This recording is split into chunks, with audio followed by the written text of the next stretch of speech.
അപ്പം live start. അപ്പോൾ ഞാൻ സ്റ്റാർട്ട് ചെയ്യുകയാണേ, കുഴപ്പമില്ലല്ലോ. ശരി, എന്നാൽ ഈ ഫോൺ കട്ട് ചെയ്യുകയാണേ. ഓക്കെ.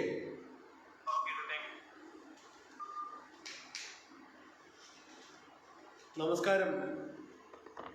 സാങ്കേതിക പിഴവുകൾ എന്തോ നമുക്ക് വിശദീകരിച്ച് പറയാനാവാത്ത വിധം വന്നു ഭവിച്ചു. അങ്ങനെ നമ്മുടെ പരിപാടി താമസിച്ചു.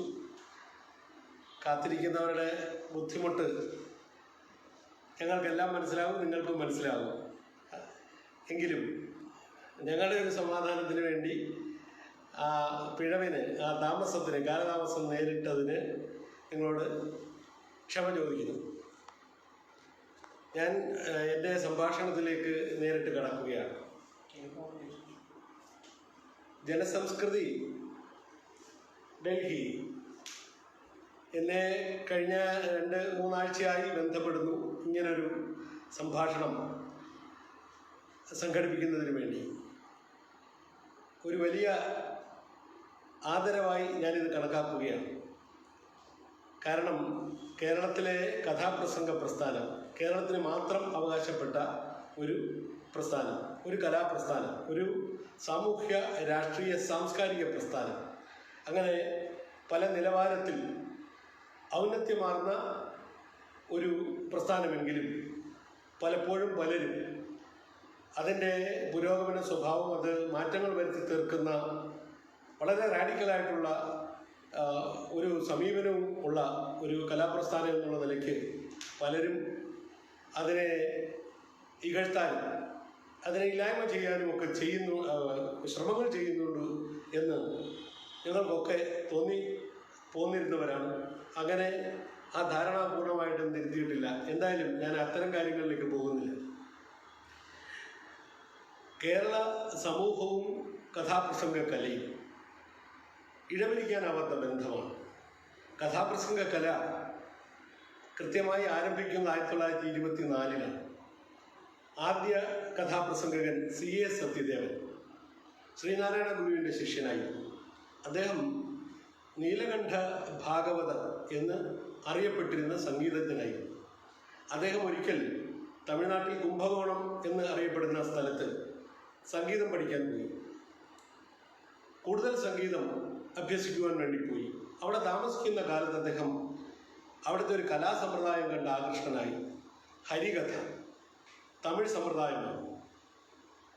കഥ പറയുക, ഹരികഥ പറയുക, ഹരികഥ, ദൈവകഥ അല്ലെങ്കിൽ വിഷ്ണുവിൻ്റെ കഥകൾ അത് പറയുക, അത് വളരെ കലാത്മകമായി അവതരിപ്പിക്കുക, അങ്ങനെ കാലക്ഷേപം നടത്തുക, സമയം സപ്രയോജനമായി തള്ളി നീക്കുക.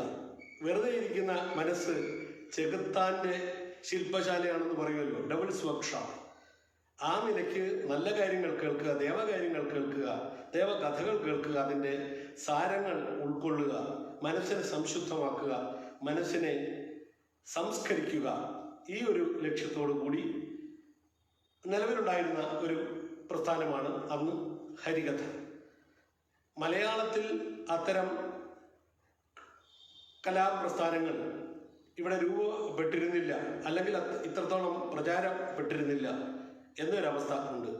ഇത് കണ്ട്, ഈ പ്രകടനം കണ്ട് സത്യദേവൻ വല്ലാതെ അതിലേക്ക് ആകൃഷ്ടനായി. ആ തരത്തിലൊന്ന് തനിക്കും ചെയ്യണം എന്ന മോഹമുണ്ടായി. ആ മോഹം ഉള്ളിൽ സൂക്ഷിച്ചു. അദ്ദേഹം ഒരു പഥികനായിരുന്നു. അദ്ദേഹം ഒരു അവധൂതനെ പോലെ നാടുടനീളം സഞ്ചരിക്കുന്ന ഒരു ശീലക്കാരനായിരുന്നു. അദ്ദേഹം ഗൃഹസ്ഥനായിരുന്നു.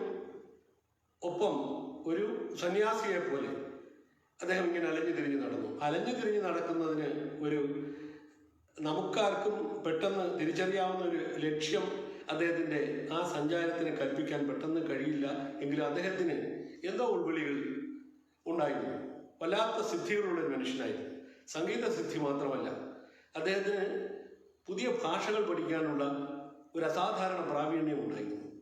എവിടെ എത്തുന്നുവോ അവിടെ ജനങ്ങളുമായി ഇടപഴകുക, അവരുടെ ഭാഷ പഠിക്കുക, ആ ഭാഷ സംസാരിക്കാനും എഴുതാനുമൊക്കെ പരിചയവും പ്രാപ്തിയും സിദ്ധിക്കുക, ഇതൊക്കെ അദ്ദേഹത്തിൻ്റെ ഒരു പ്രത്യേകതയായിരുന്നു. അങ്ങനെ തമിഴ് പഠിച്ചു.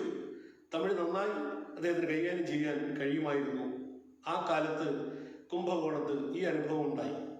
അദ്ദേഹം മടങ്ങി വന്നു, കേരളത്തിലേക്ക് മടങ്ങി വന്ന് ശ്രീനാരായണ ഗുരുവിനെ കാണുവാൻ ഇടവന്നു. ശ്രീനാരായണ ഗുരു അന്ന് നവോത്ഥാന പ്രവർത്തനങ്ങളുടെ നടുനായകനായി അങ്ങനെ വിരാജിക്കുന്ന ഒരു കാലമാണ്. 19-ാം നൂറ്റാണ്ടിൻ്റെ ഉത്തരാർദ്ധം കേരളത്തിൽ സാമൂഹ്യ അനാചാരങ്ങളുടെ ഒരു പെരുമഴ തന്നെ പെയ്തുകൊണ്ടിരുന്ന ഒരു കാലം. നരന് നരൻ അശുദ്ധ വസ്തുവായിരുന്ന കാലം, ധരയിൽ നടപ്പത് തീണ്ടലായിരുന്ന കാലം.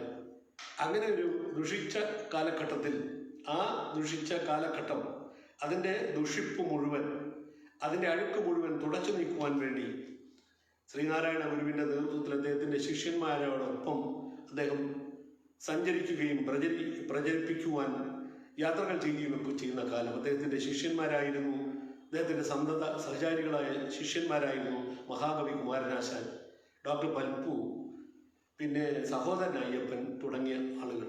സമാന്തരമായി അദ്ദേഹത്തിന് വലിയ ജ്ഞാനികളുമായി സമ്പർക്കമുണ്ടായിരുന്നു. ശ്രീ ചട്ടമ്പി സ്വാമികളുമായി അദ്ദേഹത്തിന് നല്ല സമ്പർക്കം ഉണ്ടായിരുന്നു നാരായണ ഗുരുദേവന്. ആ കാലത്ത് സത്യദേവൻ ശിവഗിരിയിൽ സ്വാമിയുടെ സന്നിധിയിലേക്ക് ചെല്ലുകയാണ്. അദ്ദേഹം ഒരു കടവത്ത് വന്നിറങ്ങി വള്ളത്തിൽ. അവിടെ ചുറ്റും നിന്നവർ ഇദ്ദേഹത്തിൻ്റെ ഈ പ്രത്യേക രൂപം കണ്ട് ഒന്ന് നോക്കി. ശുഭ്രവസ്ത്രം ധരിച്ച് ദീക്ഷ വളർത്തി ഒരു അസാധാരണ മനുഷ്യൻ. ഇനി ഭ്രാന്തനാണോ അതോ ഉപദ്രവകാരിയാണോ, ഇങ്ങനെയൊക്കെ സംശയിച്ച് നിൽക്കുകയാണ് വള്ളക്കടവിലുള്ള ആളുകൾ. അപ്പോഴവിടെ ദൈവദൂതനെ പോലെ ശ്രീനാരായണ ഗുരുദേവൻ എത്തിച്ചേർന്നു.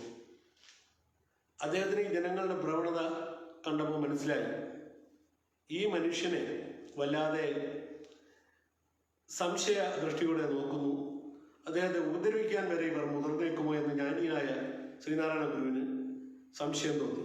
അദ്ദേഹം പെട്ടെന്ന് വള്ളക്കടവിൽ ഇറങ്ങി വന്ന് ആ ജനക്കൂട്ടത്തോട് പറഞ്ഞു, അരുത്, അദ്ദേഹത്തെ സംശയിക്കരുത്, ഉപദ്രവിക്കരുത്, അദ്ദേഹം സാധുവാണ്, വരൂ എന്ന് പറഞ്ഞ് സത്യദേവനെ തോളത്ത് തട്ടി മുമ്പോട്ട് നടക്കുകയാണ്.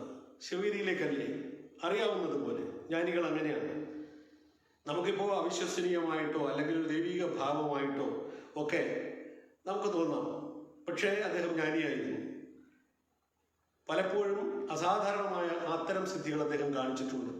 ഈ സത്യദേവൻ ആരാണെന്നും തന്നെ തേടി വന്നതാണെന്നും അദ്ദേഹം ഒരു കലാകാരനാണെന്നും ഒക്കെ സ്വാമിക്ക് മനസ്സിലായി. അദ്ദേഹം സത്യദേവനെ ശിവഗിരിയിൽ കൂട്ടിക്കൊണ്ടിരുന്നു. അവിടെ എത്തിയപ്പോൾ ശിഷ്യന്മാർ മഹാകവി കുമാരനാശാൻ, ഡോക്ടർ പൽപ്പു എന്നിവർ അവിടെ ഉണ്ട്. അല്പം കഴിഞ്ഞ് സഹോദരൻ അയ്യപ്പനും വന്നു ചേർന്നു. അദ്ദേഹം ഈ സത്യദേവനെ മറ്റുള്ളവർക്ക് പരിചയപ്പെടുത്തി. ഇദ്ദേഹം നല്ലൊരു പ്രഭാഷകനാണ്, നല്ലൊരു കലാകാരനാണ്, നിങ്ങളുടെ പ്രചാരണ പ്രവർത്തനങ്ങൾക്ക് വലിയൊരു സഹായമായി തീരും, നിങ്ങൾക്ക് നല്ലൊരു സുഹൃത്തിനെ ഇതാ ഞാൻ തന്നിരിക്കുന്നു എന്ന് പറഞ്ഞു. അപ്പോൾ ആ കാലത്ത് ജനങ്ങളെ ഉദ്ബുദ്ധരാക്കുന്നതിന് വേണ്ടി, അവർക്ക് കാര്യങ്ങൾ പറഞ്ഞു കൊടുക്കുന്നതിന് വേണ്ടി, അവരുടെ ജന്മാവകാശങ്ങൾ നിഷേധിച്ചാണ് ഈ കരിനിയമങ്ങളൊക്കെ ഇവിടുത്തെ അന്നത്തെ നേതാക്കന്മാർ എന്ന് പറയുന്നവർ, അല്ലെങ്കിൽ പുരോഹിതന്മാർ എന്ന് പറയുന്നവർ, ഉന്നത ജാതിയിൽപ്പെട്ടവർ എന്ന് അന്ന് വിവക്ഷിക്കപ്പെട്ട ആളുകൾ ഒക്കെ തന്നെ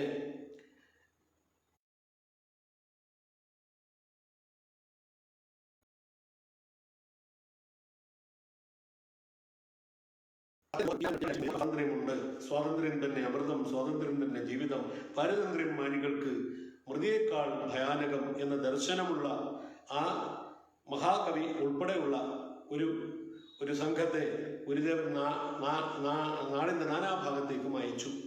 അവർ പ്രഭാഷണങ്ങൾ നടത്തി. പ്രഭാഷണങ്ങളുടെ ഒരു പരിമിതി ഏറ്റവും കൂടുതൽ ബോധ്യപ്പെട്ടത് മഹാകവി കുമാരനാശാനാണ്. ഒന്നാമത്, പ്രസംഗം കേട്ട് ശീലമുള്ള ജനങ്ങളോടല്ല തങ്ങൾ ഈ നവോത്ഥാന സന്ദേശങ്ങൾ, ഈ സാമൂഹ്യ ഉദ്ധരണ സന്ദേശങ്ങൾ ഒക്കെ പകർന്നു കൊടുക്കുന്നത്.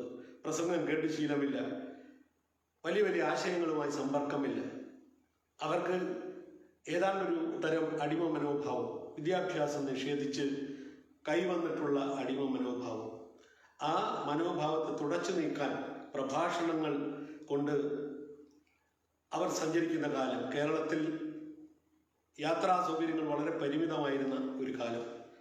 അതിൻ്റെ ക്ലേശങ്ങളൊക്കെ അതിജീവിച്ച് ഇവരൊക്കെ പോയി പ്രഭാഷണങ്ങൾ നടത്തുന്നു. ആ പ്രഭാഷകരുടെ കൂട്ടത്തിലേക്ക് ഒരാൾ വന്നു ചേരുന്നു. അങ്ങനെ അവർ ഒരുമിച്ച് പല സ്ഥലങ്ങളിലും ഈ പ്രഭാഷണ പരമ്പരകൾ നടത്തി. ശിവഗിരിയിൽ മടങ്ങിയെത്തിയ ഒരു ദിവസം ഡോക്ടർ പൽപ്പു വിദേശത്തേക്ക് പോയി. സഹോദരൻ അയ്യപ്പൻ നാട്ടിലേക്ക് പോയി. അവിടെ ശിവഗിരിയിൽ കുമാരനാശാനും സത്യദേവനും ഒരുമിച്ചായി. സന്ധ്യാസമയത്ത് അവർ തമ്മിൽ സംസാരിക്കുന്നു. സന്ധ്യയുടെ എന്തോ ഒരു വിങ്ങലുണ്ടല്ലോ, ഒരു ടെൻസ് ആയിട്ടുള്ള നിമിഷങ്ങൾ, ടെൻസ് മൊമെന്റ്സ്. ആ ടെൻസ് ആയിട്ടുള്ള ആ സമ്മർദ്ദ പൂരിതമായ ആ സമയത്ത് സത്യദേവൻ തൻ്റെ ആഗ്രഹം കുമാരനാശാനോട് പറഞ്ഞു. കുംഭകോണത്ത് വെച്ച് ഞാൻ കലാരൂപം കണ്ടു. അത് ഇവിടെ എനിക്ക് ക്ഷേത്രങ്ങളിൽ എവിടെയെങ്കിലും ജനങ്ങൾ കൂടുന്നിടത്ത് അവതരിപ്പിച്ചാൽ കൊള്ളാമെന്നുണ്ട്. എൻ്റെ മനസ്സിലുള്ളത് ശിവമാഹാത്മ്യം വിളിച്ചു ഓതുന്ന ഒരു കഥയാണ്, മാർക്കണ്ഡേയ ചരിതം. ഞാനത് തയ്യാറാക്കിയിട്ടുണ്ട്. എന്നാൽ അത് ഹരികഥാ രൂപത്തിൽ അവതരിപ്പിക്കുമ്പോൾ അതിന് ചില ചിട്ടകൾ വേണം. ആ ചിട്ടകൾ, അതിലൊന്ന്, കഥ പറയുക എന്നത് അതിൻ്റെ സ്ഥായി ഭാവം. അതിനെ അകമ്പടി സേവിച്ച് സംഗീതം ആലപിക്കുക, ഗാനങ്ങൾ ആലപിക്കുക എന്നതിൻ്റെ രണ്ടാമത്തെ സ്വഭാവം. പിന്നെ ഇടയ്ക്കിടയ്ക്ക് ഈ പണ്ഡിതന്മാരായ ആളുകൾ ചെയ്യുന്ന ഒരു കലാപരിപാടി എന്നുള്ള നിലയ്ക്ക് അവരുടെ ജ്ഞാനം വിളംബരം ചെയ്യുന്ന തരത്തിൽ, അത് ജനങ്ങൾക്ക് വേണ്ടി വിളംബരം ചെയ്യുന്ന തരത്തിൽ ശ്ലോകങ്ങൾ ഉദ്ധരിക്കുക. അത് സ്വഭാഷയിലെയും സംസ്കൃതത്തിലെയും എല്ലാം ശ്ലോകങ്ങൾ ഉദ്ധരിക്കുക. അങ്ങനെ അത്തരം സംസ്കൃത ശ്ലോകങ്ങൾ ഇതിൽ സന്നിവേശിപ്പിക്കുവാൻ, താൻ എഴുതി വച്ചിരിക്കുന്ന ഈ മാർക്കണ്ഡേയ ചരിത്രത്തിൽ സന്നിവേശിപ്പിക്കുവാൻ കുമാരനാശാൻ സഹായിക്കണം എന്ന് പറഞ്ഞു. കുമാരനാശാൻ സഹായിച്ചു. അങ്ങനെ ആ ഹരികഥ, മലയാളത്തിലെ ഹരികഥ, ആദ്യ ഹരികഥ, തമിഴിൽ നിന്ന് കടം കൊണ്ട് വന്ന കലാസമ്പ്രദായമായ ആദ്യ ഹരികഥ നെയ്യാറ്റിൻകര കുന്നുംപാറ ക്ഷേത്രത്തിൽ സത്യദേവൻ അവതരിപ്പിച്ചു. ഒരാൾ സ്വയം പാടി, അയാൾ പ്രഭാഷണം ചെയ്തു, അയാൾ കഥയിലെ കഥാപാത്രങ്ങളെ പകർന്നാടി. അങ്ങനെ ഒരാൾ ഒറ്റയ്ക്ക് ചെയ്യാവുന്ന ഏറ്റവും വലിയ വൺ മാൻ ഷോ അത് സത്യദേവൻ കുന്നുംപാറ ക്ഷേത്രത്തിൽ അവതരിപ്പിക്കുമ്പോൾ വളരെ താല്പര്യം കൂറുന്ന കണ്ണുകളുമായി കുമാരനാശാൻ നോക്കിയിരുന്നു. ഒടുവിൽ സത്യദേവൻ ചെന്ന് ചോദിച്ചു, ആശാനോട് ചോദിച്ചു, ഇത് അങ്ങക്ക് സഹനീയമായി തോന്നിയോ, ഇഷ്ടപ്പെട്ടോ? അദ്ദേഹം പറഞ്ഞു, വളരെ ഇഷ്ടപ്പെട്ടു. അതിലേറെ എനിക്ക് നാളിതുവരെ എന്നെ മത്തിച്ചുകൊണ്ടിരുന്ന ഒരു പ്രശ്നത്തിന് പരിഹാരമായി എന്നൊരു തോന്നൽ. ഞങ്ങൾ പ്രഭാഷണങ്ങൾ ചെയ്തു പോരുകയായിരുന്നു. ഇപ്പോൾ താങ്കളും ചെയ്യുന്നു. പ്രഭാഷണങ്ങൾക്ക് ഒരു പരിമിതിയില്ലേ? ജനങ്ങൾക്ക് കുറച്ചുകൂടി ഹൃദ്യമായി കാര്യങ്ങൾ അവതരിപ്പിക്കുവാൻ ഒരു കലാരൂപം വേണം. ഞാനതുകൊണ്ടാണ് കാവ്യങ്ങൾ എഴുതുന്നത്. പക്ഷേ കാവ്യങ്ങൾ ആര് വായിക്കാൻ? ഞാൻ സാധാരണ വായനക്കാർക്ക് വേണ്ടി കരുതി അല്പം വിലക്ഷണ പ്രകൃതിയിൽ ദുരവസ്ഥയും ചണ്ടാലപക്ഷിയും ഒക്കെ എഴുതി. പക്ഷെ അത് തന്നെ ആര് വായിക്കാൻ? അക്ഷരമെന്നറിവിയിലെ യക്ഷിയും പേയും അവന് ദൈവം ആര് വായിക്കാൻ? അപ്പോൾ എൻ്റെ ഈ പരിശ്രമം വെറും ആശ്രമമായി അവശേഷിക്കുകയാണല്ലോ. പുസ്തകത്തിൻ്റെ താളുകളിൽ എത്തേണ്ടവരിൽ എത്താതെ അങ്ങനെ കുടികൊള്ളുകയാണ്. ഇതാണ് എൻ്റെ ധർമ്മസങ്കടം. ഇത് പാടി പറഞ്ഞു കൊടുക്കാൻ ഒരാളുണ്ടായിരുന്നെങ്കിൽ എന്ന് ഞാൻ ആഗ്രഹിച്ചിരിക്കുകയായിരുന്നു. അപ്പോഴാണ് താങ്കളുടെ ഈ കലാപ്രകടനം ഞാൻ കാണുന്നത്. അത് പാടിപ്പറയുവാൻ അങ്ങേക്ക് കഴിയും. ഹരികഥ എങ്ങനെ താങ്കൾ അവതരിപ്പിച്ചു, മാർക്കണ്ഡേയ ചരിതം എങ്ങനെ അവതരിപ്പിച്ചു, അതിൽ നിന്ന് കുറച്ച് വ്യത്യസ്തമായി ഒരു പുതിയ കലാരൂപത്തിന് അങ്ങേക്ക് ജന്മം നൽകാൻ കഴിയും. ഞാൻ ഇതാ അങ്ങേക്ക് ഈ കാവ്യകൃതികൾ സമർപ്പിക്കുന്നു. എൻ്റെ ചണ്ടാലപക്ഷി, എൻ്റെ ദുരവസ്ഥ, എൻ്റെ കൈയെഴുത്ത് കൃതികളാണ്. ഇത് ഹരികഥയുടെ രൂപത്തിൽ പാടിപ്പറഞ്ഞ് അവതരിപ്പിച്ചു കൊടുക്കുക. അത് താങ്കൾക്ക് ചെയ്യുവാൻ കഴിയും. ഒരു വലിയ ചരിത്ര ദൗത്യം അങ്ങനെ ആശാൻ സത്യദേവനെ ഏൽപ്പിച്ചു. അദ്ദേഹം പുസ്തകം വാങ്ങി വീട്ടിലെത്തി അതൊന്ന് പരിശോധിച്ചു തുടങ്ങുന്ന കാലത്ത് ഏതാണ്ട് ഒരു മാസത്തിന് ശേഷം ഞെട്ടിക്കുന്നൊരു വാർത്ത അറിഞ്ഞു. മഹാകവി കുമാരനാശാൻ പല്ലന ബോട്ടപകടത്തിൽ മരണപ്പെട്ടു. ആ ആഘാതത്തിൽ അദ്ദേഹം പല്ലന എന്ന ആ ദേശത്തെ ആലപ്പുഴ ജില്ലയിലെ കാർത്തികപ്പള്ളി താലൂക്കിലാണെന്ന് തോന്നുന്നു. അവിടേക്ക് പാഞ്ഞുപോയി. ഒപ്പം ആര്യഭട്ട സ്വാമികൾ എന്ന ശ്രീനാരായണ ശിഷ്യനും ഉണ്ടായിരുന്നു. 2-3 ദിവസം കഴിഞ്ഞാണ് ആശാന്റെ മൃതശരീരം തന്നെ ഈ കായലിൽ നിന്ന് വീണ്ടെടുത്ത് കരയിൽ കൊണ്ടുവച്ചത്. പല്ലനയാറ്റിൻ്റെ തീരത്തെ കറുകപ്പുല്ലിൽ കൊണ്ടുവന്ന് വെച്ചു. അവിടെ കൈരളി ഒന്നടങ്കം കണ്ണീർ വാർത്ത് അങ്ങനെ ദുഃഖിതരായി കഴിയുന്ന സമയത്ത് തൊട്ടടുത്ത്, ആ മൃതശരീരത്തിന് തൊട്ടടുത്ത് സത്യദേവനിരുന്ന് ഒരു കൊച്ചുകുട്ടിയെപ്പോലെ വാവിട്ട് നിലവിളിച്ചുകൊണ്ട്. അദ്ദേഹത്തിൻ്റെ സങ്കടം മറ്റൊന്നുമല്ല, ഈ മഹാൻ ഒരു ചരിത്ര ദൗത്യം എന്നെ ഏൽപ്പിച്ചു, അത് സാധ്യതപ്രായമാക്കി, അതൊരു കലാരൂപമാക്കി, അദ്ദേഹം സങ്കല്പനം ചെയ്ത കഥാപ്രസംഗം എന്ന ആ രൂപമാക്കി, കഥാപ്രസംഗം എന്ന പേര് അന്നും ഇട്ടിട്ടില്ല, ആ പുതിയ കലാരൂപമാക്കി അദ്ദേഹത്തിൻ്റെ മുന്നിൽ അവതരിപ്പിക്കാൻ കഴിഞ്ഞില്ലല്ലോ. അത് തൻ്റെ ഒരപരാധമാണ്, ഉദാസീനതയാണ്, കാലം എനിക്ക് വേണ്ടി അദ്ദേഹത്തിന് വേണ്ടിയും കാത്തുനിന്നില്ലല്ലോ എന്നൊക്കെ ഓർത്ത് സങ്കടപ്പെട്ട് അദ്ദേഹം തിരിച്ച് വീട്ടിലെത്തിയിട്ടും അദ്ദേഹത്തിന് ഉറക്കം വന്നില്ല. അവിടെ സങ്കടപ്പെട്ട് മൗനിയായി വീട്ടിൽ കഴിഞ്ഞു. അദ്ദേഹത്തിൻ്റെ സഹധർമ്മിണി ഭാരതിയമ്മ ഇന്ന് ജീവിച്ചിരിപ്പില്ല. ഞാൻ ഭാരതിയമ്മയെ കാണുവാൻ ഭാഗ്യമുണ്ടായ ഒരാളാണ്. ഭാരതിയമ്മയ്ക്ക് വലിയൊരു കുടുംബമുണ്ട്. 6 പെൺമക്കളും ഒരു മകനും അടങ്ങിയ കുടുംബം, സത്യദേവൻ്റെ മക്കൾ. അങ്ങനെ കുടുംബസ്ഥനായി അദ്ദേഹം ജീവിക്കുകയാണ്. അവിടെ ആശാന്റെ മരണ വാർത്ത അറിഞ്ഞിട്ട് ചെന്ന് അദ്ദേഹം സാധാരണ രീതിയിൽ നിന്ന് വ്യത്യസ്തനായി കാണപ്പെട്ട അദ്ദേഹം സങ്കടപ്പെട്ട് ആ വീട്ടിൽ ഊണും ഉറക്കവുമില്ലാതെ കഴിഞ്ഞുകൂടി. ഭാര്യ സമാധാനപ്പെട്ടു എന്ന് വേണം പറയാൻ. എന്നാൽ ഒരു ദിവസം പ്രഭാതത്തിൽ അദ്ദേഹം വീണ്ടും സഞ്ചരിച്ചു. അവധൂതനെ പോലെ ചുറ്റിക്കറങ്ങി വരുമ്പോൾ അദ്ദേഹം ചണ്ഡാലഭിക്ഷുകി എന്ന ആശാൻ കൊടുത്ത ആ കാവ്യകൃതി പുതിയ കലാരൂപത്തിൻ്റെ മട്ടിൽ രൂപാന്തരം ചെയ്തു. Excuse me.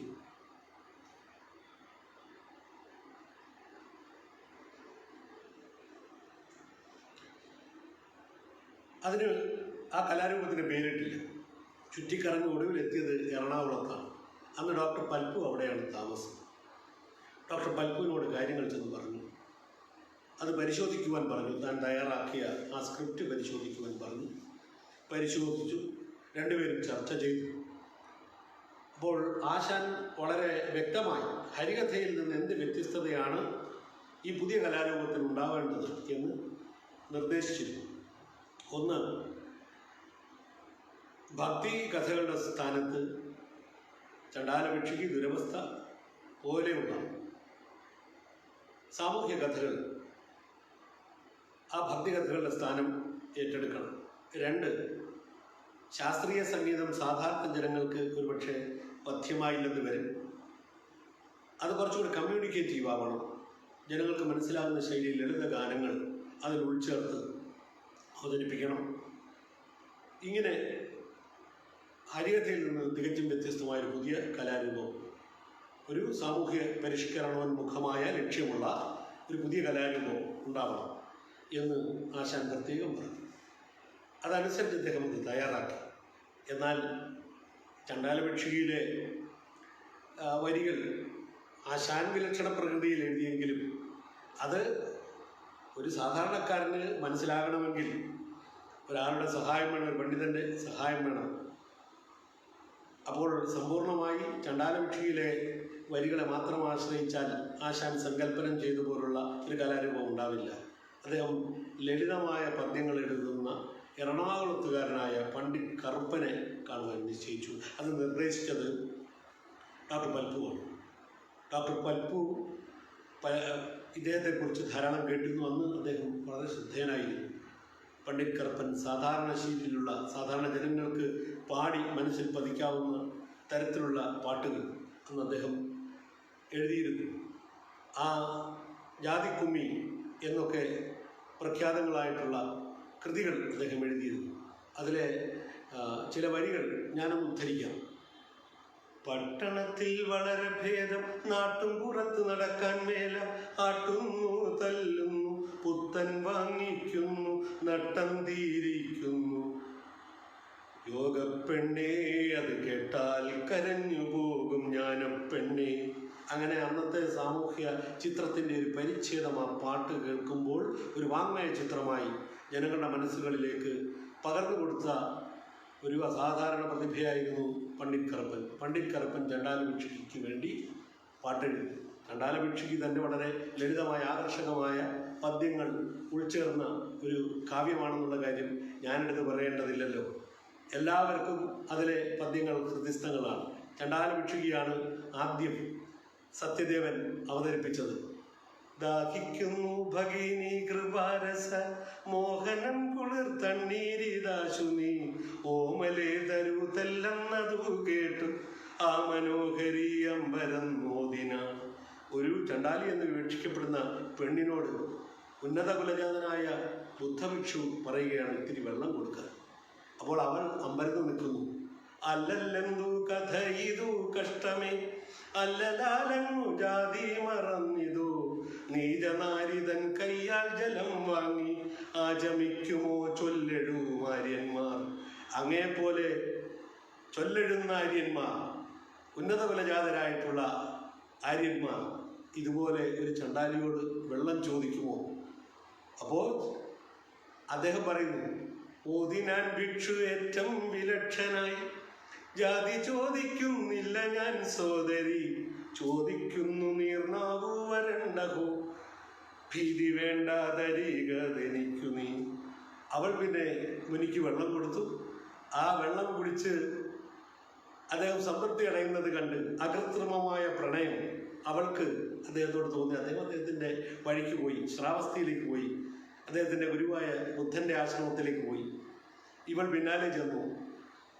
അവൾക്ക് അത്രത്തോളം ഹൃദയത്തിൽ പതിഞ്ഞു ആ ദൈവികമായ രൂപം, ആനന്ദഭിക്ഷുവിൻ്റെ രൂപം. അദ്ദേഹത്തിൻ്റെ പേരതായിരുന്നു ആനന്ദൻ. അവിടെ ആ ആശ്രമത്തിൽ ചെന്നപ്പോൾ സാക്ഷാൽ ശ്രീബുദ്ധൻ തന്നെ അവളെ ആശ്രമത്തിലേക്ക് പ്രവേശിപ്പിച്ചു. അന്തേവാസിനിയാക്കി, തലമുണ്ടനം ചെയ്തു, കാഷായം ഉടുപ്പിച്ചു, സന്യാസിനിയാക്കി. ഒരു ചണ്ടാലിയെ ഇങ്ങനെ തൻ്റെ ആശ്രമത്തിൽ പ്രവേശിപ്പിച്ചതിൻ്റെ പേരിൽ നാട്ടിൽ വലിയ കോലാഹലങ്ങളുണ്ടായി. ജാതി കോമരങ്ങൾ ഇളകി വശായി. അത് അന്നത്തെ രാജാവ് പ്രസേനജിത്ത് അറിഞ്ഞു. നാട്ടിൽ കോലാഹലം ഉണ്ടാക്കിയിരിക്കുന്നു ജാതി കോമരങ്ങൾ. പ്രശ്നം അന്വേഷിച്ചു.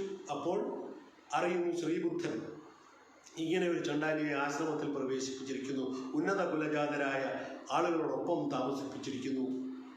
ഇത് അവർക്ക് അസഹനീയമാണ്. പ്രസേനജിത്താവട്ടെ ബുദ്ധൻ്റെ അനുയായിയായിരുന്നു. അദ്ദേഹം ബുദ്ധനെ കൊണ്ട് പരിഹാരം ഉണ്ടാക്കിക്കുവാൻ അദ്ദേഹത്തെ ചെന്ന് കണ്ടു.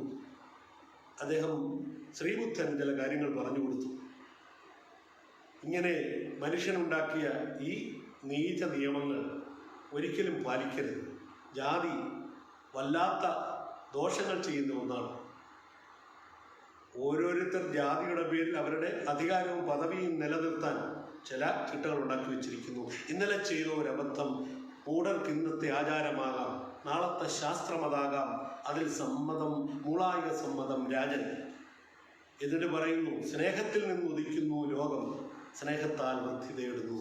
സ്നേഹം താൻ ശക്തി ജഗത്തിൻ, സ്വയം സ്നേഹം താൻ ആനന്ദമാർഗം എന്ന് ബുദ്ധൻ അരുളി ചെയ്യുന്നു. അങ്ങനെ ആ കാവ്യം അവസാനിപ്പിക്കുന്നു. ഈ ജാതി വ്യവസ്ഥയുടെ ആ വല്ലാത്ത ആ കാലാവസ്ഥയ്ക്ക് എതിരായി അന്ന് ആശാൻ എഴുതിയ ഈ കാവ്യം തൻ്റെ വചസ്സിലൂടെ, തൻ്റെ വാഗ്ധോരണിയിലൂടെ, തൻ്റെ അഭിനയസിദ്ധിയിലൂടെ സത്യദേവൻ തയ്യാറാക്കി അവതരിപ്പിച്ചു. അത് ഒരു സ്കൂളിലാണ് അവതരിപ്പിച്ചത്, ചേന്നമംഗലം എന്ന സ്ഥലത്ത്. ഇതിനിടയ്ക്ക് ഈ കലാരൂപത്തിന് എന്ത് പേരിടുമെന്നതിനെ സംബന്ധിച്ചൊരു ചർച്ച വന്നു. പണ്ഡിറ്റ് കറുപ്പൻ പറഞ്ഞു കഥാപ്രഭാഷണം. അപ്പോൾ അവിടെ ഡോക്ടർ പൽപ്പുവിൻ്റെ വീട്ടിൽ ഒരു പേയിങ് ഗസ്റ്റ് ഉണ്ടായിരുന്നു. അദ്ദേഹം പറഞ്ഞു കഥാപ്രഭാഷണം വേണ്ട. അദ്ദേഹം ഒരു ഭാഷാ പ്രണയിയായിരുന്നു. കഥാപ്രഭാഷണം വേണ്ട, കഥാപ്രസംഗം അതായിരിക്കും നന്നായിരിക്കുക. പ്രസംഗം എന്ന വാക്കാണ് ജനങ്ങൾക്ക് കൂടുതൽ മനസ്സിലാകുന്നത്. അങ്ങനെ ആ നല്ല പേരിട്ടു. അങ്ങനെ കഥാപ്രസംഗം പിറന്നു. ചേന്നമംഗലത്ത് ഒരു പ്രാഥമിക വിദ്യാലയത്തിൽ കേളപ്പനാശാൻ എന്ന് പറയുന്ന ഒരു മഹാമനസ്കൻ ആ കഥാപ്രസംഗം അവതരിപ്പിക്കുവാൻ അവസരം കൊടുത്തു. അവിടെ അറിയിപ്പ് പ്രകാരം അന്നോളം കലയെന്തെന്നറിഞ്ഞിട്ടില്ലാത്ത, അന്നോളം സാഹിത്യം എന്തെന്ന് രുചിച്ചിട്ടില്ലാത്ത സാധാരണ ജനങ്ങൾ ഇവിടെ തിങ്ങിക്കൂടി. വണ്ടി വലിക്കുന്നവർ, കണ്ടം കിളയ്ക്കുന്നവർ, ഭാരം ചുമക്കുന്നവർ എല്ലാം അവിടെ ഒത്തുകൂടി. അവർക്ക് ഈ സ്കൂളിൽ പ്രവേശിക്കുന്നതിന് തടസ്സമില്ലായിരുന്നു. നേരെ മറിച്ച് ഹരികഥ അവതരിപ്പിക്കുന്ന ആസ്ഥാനങ്ങളായ ക്ഷേത്രങ്ങളിലാണ് ഇത് സംഘടിപ്പിക്കപ്പെട്ടത് എങ്കിൽ അവർക്ക് പ്രവേശിക്കാനൊക്കില്ല. ആർക്കു വേണ്ടി ഈ കല പിറന്നു വീഴുമോ അവർക്ക് പ്രവേശിക്കാൻ അവസരമില്ലാത്ത ഒരു ചുറ്റുപാടിൽ പരിപാടി അവതരിപ്പിക്കേണ്ട. അങ്ങനെ ആ സ്കൂളിൽ അവതരിപ്പിച്ചു. ജീവിതത്തിൽ ആദ്യമായി കല എന്തെന്നവരറിഞ്ഞു. ഒരാൾ പാടുന്നു, പ്രഭാഷണം ചെയ്യുന്നു, അഭിനയിക്കുന്നു. അവരുടെ മനസ്സിലേക്ക് വാങ്മയ ചിത്രങ്ങൾ സന്നിവേശിപ്പിച്ചുകൊണ്ട് അവരെ ഒരു പുതിയ അനുഭൂതി തലത്തിലേക്ക് നയിക്കുന്നു. ജനങ്ങൾ സ്തബ്ധരായിരുന്നു എന്ന് വേണം പറയാൻ. അനങ്ങാതെ ഇരുന്നു. കഥ തീർന്നിട്ടും അവർക്ക് മനസ്സിലായില്ല കഥ തീർന്നത്. ഒരു സൂചനയുണ്ടല്ലോ, ആരോ പണ്ട് ലഹരി നാടകത്തിലെ ആളുകൾ പറയുമായിരുന്നു, അവസാനം ചുംബം എന്ന് എഴുതി കാണിച്ചപ്പോഴാണ് തീർന്നു എന്ന് മനസ്സിലായത്. ശുഭം എന്നെഴുതുന്നതിന് അതിലെ കഥാപാത്രം ഒരു വിവരദോഷിയായിട്ട് ശുംഭം എന്നാണ് നാടകത്തിൽ പറയും. അവസാനം ശുഭം ഏതാണ് ആ ഘട്ടമെന്ന് തിരിച്ചറിയുന്നില്ല. കല എന്തെന്നറിയില്ലല്ലോ. കലാസമ്പ്രദായങ്ങൾ അനുഭവിച്ചിട്ടില്ലാത്ത പാവം ഈ അധസ്ഥിത വർഗം. ചോമൻ്റെ തുടി ഞാൻ ഓർക്കുകയാണ്. ശിവരാമകാരൻ എഴുതിയ ചോമൻ്റെ തുടിയിൽ ചോമൻ എന്ന് പറയുന്ന ഒരു കർഷക തൊഴിലാളിയല്ല, അവനൊരു ജന്മമാണ്, അവനൊരു നികൃഷ്ട ജന്മമാണ്. പകലന്തിയോളം പണിയെടുക്കുന്ന ഒരു നികൃഷ്ട ജന്മം. അവൻ പാടത്ത് ചെന്ന് എരിയാണി വെയിലത്ത് നിന്ന് പകലന്തിയോളം കണ്ടം കിളച്ചിട്ട് വന്ന് ഇങ്ങനെ വളരെ നേർത്ത കഞ്ഞിവെള്ളം കുടിച്ചിട്ട് ഉള്ളിലെ ചൂടണയുമ്പോൾ, ചൂട് ശമിക്കുമ്പോൾ, ആ പരവേശൻ തീരുമ്പോൾ അവനൊരു സന്തോഷമാണ്. അവൻ ഓ എന്ന് മാത്രം അവൻ്റെ ഒരു പ്രാകൃതമായ തൊടി കൊട്ടി പാടുന്ന ഒരവസ്ഥയുണ്ട്. അങ്ങനെ അതിന് സമാനമായ അവസ്ഥയിൽ ജീവിക്കുന്ന മനുഷ്യർ വന്ന് കഥാപ്രസംഗം എന്ന പുതിയ കലയുടെ ആസ്വാദകരായി സത്യദേവൻ്റെ മുന്നിലിരുന്നു. അവർക്ക് സ്വർഗമാണോ, എന്താണിത് എന്ന് തന്നെ അവർക്ക് പറയാൻ കഴിയാത്തൊരവസ്ഥ, ഒരു പുതിയ അവസ്ഥ. അവർ ഒന്നും മിണ്ടാതിരുന്നു. പരിപാടി തീർന്നിട്ട് 2-2.5 മണിക്കൂർ അദ്ദേഹം ചണ്ടാലഭിക്ഷയ്ക്ക് പകർന്നാടി. അവസാനം അവർക്ക് ഈ വലിയ തേജസ്സിന്, ഈ കലാ തേജസ്സായ സത്യദേവൻ എന്തെങ്കിലും കൊടുക്കണം എന്നവർക്ക് തോന്നി. അവരുടെ കയ്യിൽ ഒരു പണമട സ്വർണത്തിൻ്റെ ആഭരണമില്ല. വില കുറഞ്ഞ വെള്ളി ആഭരണങ്ങൾ, വെറും ഉള്ളിത്തൊലി പോലെയുള്ള ആഭരണങ്ങൾ മേലിൽ അണിഞ്ഞ സ്ത്രീകളും കുട്ടികളും കൊണ്ടുവന്ന് സത്യദേവൻ്റെ കാൽക്കല വെള്ളി ആഭരണങ്ങൾ കൊണ്ടുവന്ന് കാഴ്ചവെച്ചു. അദ്ദേഹം അതെല്ലാം സ്വീകരിച്ചു. അദ്ദേഹത്തിൻ്റെ ഉത്തരീയത്തിൽ നിരത്തി വെച്ചു. എന്നിട്ട് പിന്നീട് അദ്ദേഹം ചെയ്തത്, ആ സദസ്സിന് അവരുടെ ദൈന്യത അദ്ദേഹം നടന്നെടുത്തിട്ട് ഏറ്റവും ദീനമായ അവസ്ഥയിൽ കഴിയുന്ന ആര്, അവർക്ക് തിരിച്ച് ആ സമ്മാനം, അദ്ദേഹത്തിന് കിട്ടിയ സമ്മാനമെല്ലാം തിരിച്ചു കൊടുത്തു. അങ്ങനെ പ്രതിഫലം വാങ്ങാതെ, പ്രതിഫലത്തിൽ ഒട്ടും താല്പര്യമില്ലാതെ, പ്രതിഫലം ഇച്ഛിക്കാതെയാണ് ആദ്യ കഥാപ്രസംഗകൻ കഥ പറഞ്ഞത്. അങ്ങനെ ജന്മം കൊണ്ട് വളരെ ഉത്കൃഷ്ടമായ ഒരു തലത്തിൽ നിൽക്കുന്ന ഒരു കലയാണ് കഥാപ്രസംഗം. ഇത് കേരളത്തിലെ അടിമ ലക്ഷ്യങ്ങളെ ആ അവസ്ഥയിൽ നിന്ന് മോചിപ്പിക്കുന്നതിനുള്ള ആദ്യ കലാസംരംഭമായിരുന്നു. അതാണ് കഥാപ്രസംഗവും കേരള സമൂഹവും തമ്മിലുള്ള ആദ്യത്തെ ബന്ധം. ഇത് 1924 ഓർക്കണം. അന്നിവിടെ ഒരു പ്രസ്ഥാനവുമില്ല, ഒരു സാംസ്കാരിക പ്രസ്ഥാനവുമില്ല, ഒരു കലാപ്രസ്ഥാനമില്ല. 1937 നാമൊക്കെ ഇന്ന് ചെയ്യുന്ന സാംസ്കാരിക പ്രവർത്തനത്തിൻ്റെ തുടക്കം. പുരോഗമന സാഹിത്യ പ്രസ്ഥാനം ഉണ്ടാകുന്നത്, ജീവൽ സാഹിത്യ പ്രസ്ഥാനം കേരളത്തിലുണ്ടാകുന്ന 1937. ഏതാണ്ട് തൊട്ടു മുമ്പത്തെ വർഷമാണ് ഭാരതത്തിലും ലോകത്തുമൊക്കെ ആ തരത്തിൽ എഴുത്തുകാർ സംഘടിച്ചത്.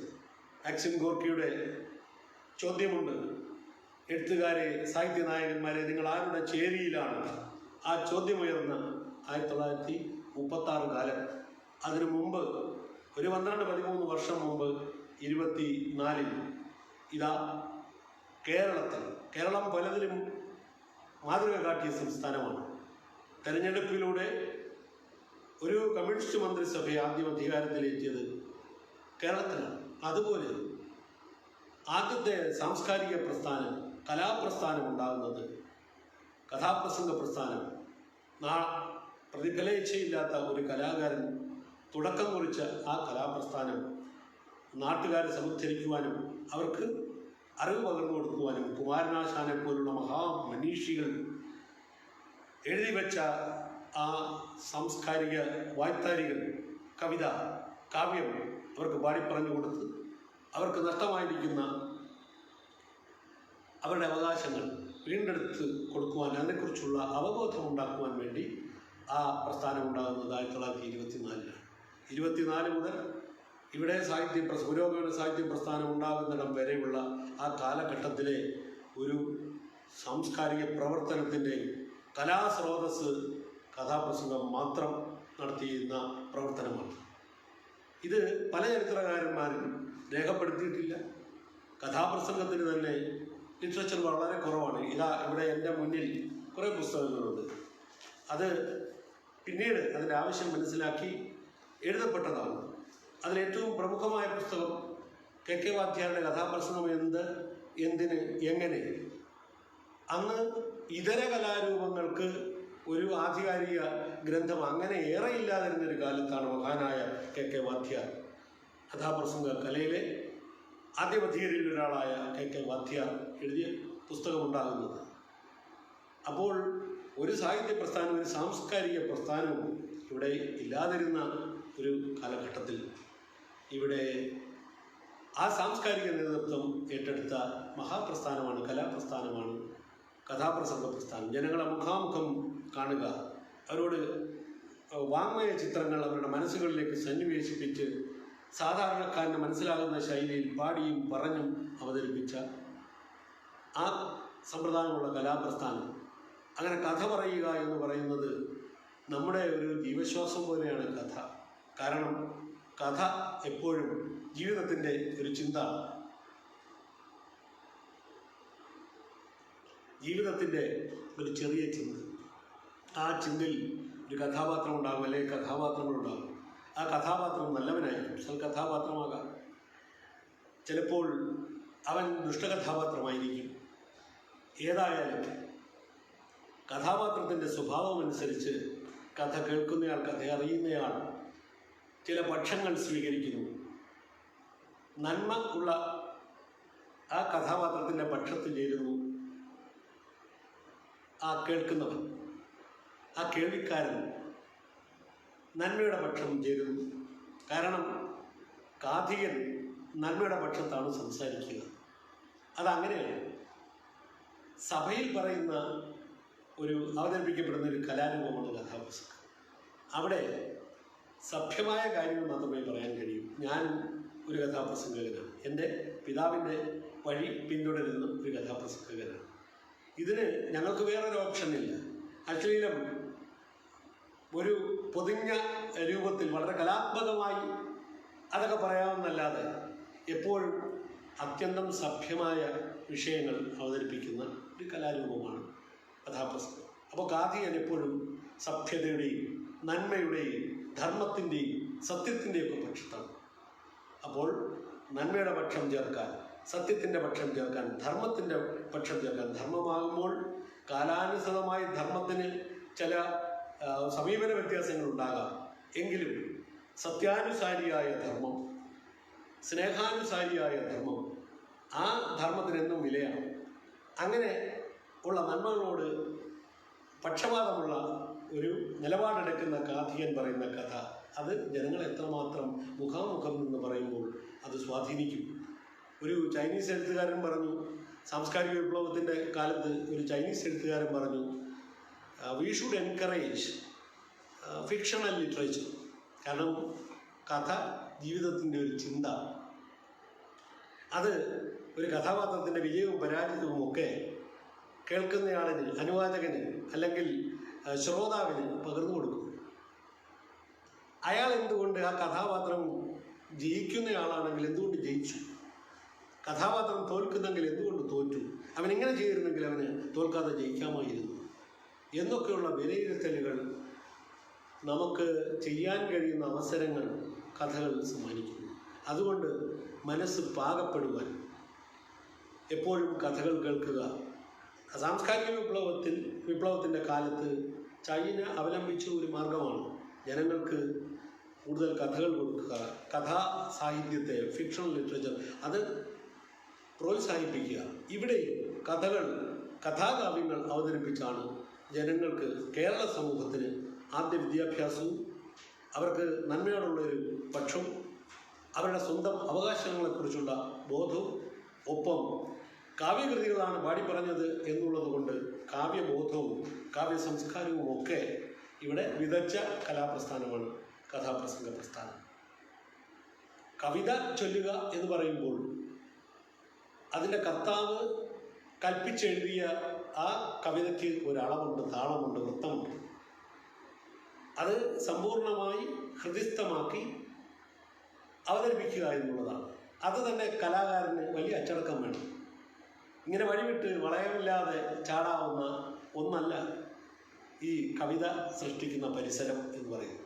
അങ്ങനെ കാവ്യങ്ങൾ അവതരിപ്പിച്ച് ജനങ്ങൾക്ക് അത് പാടിപ്പറഞ്ഞു കൊടുത്തു.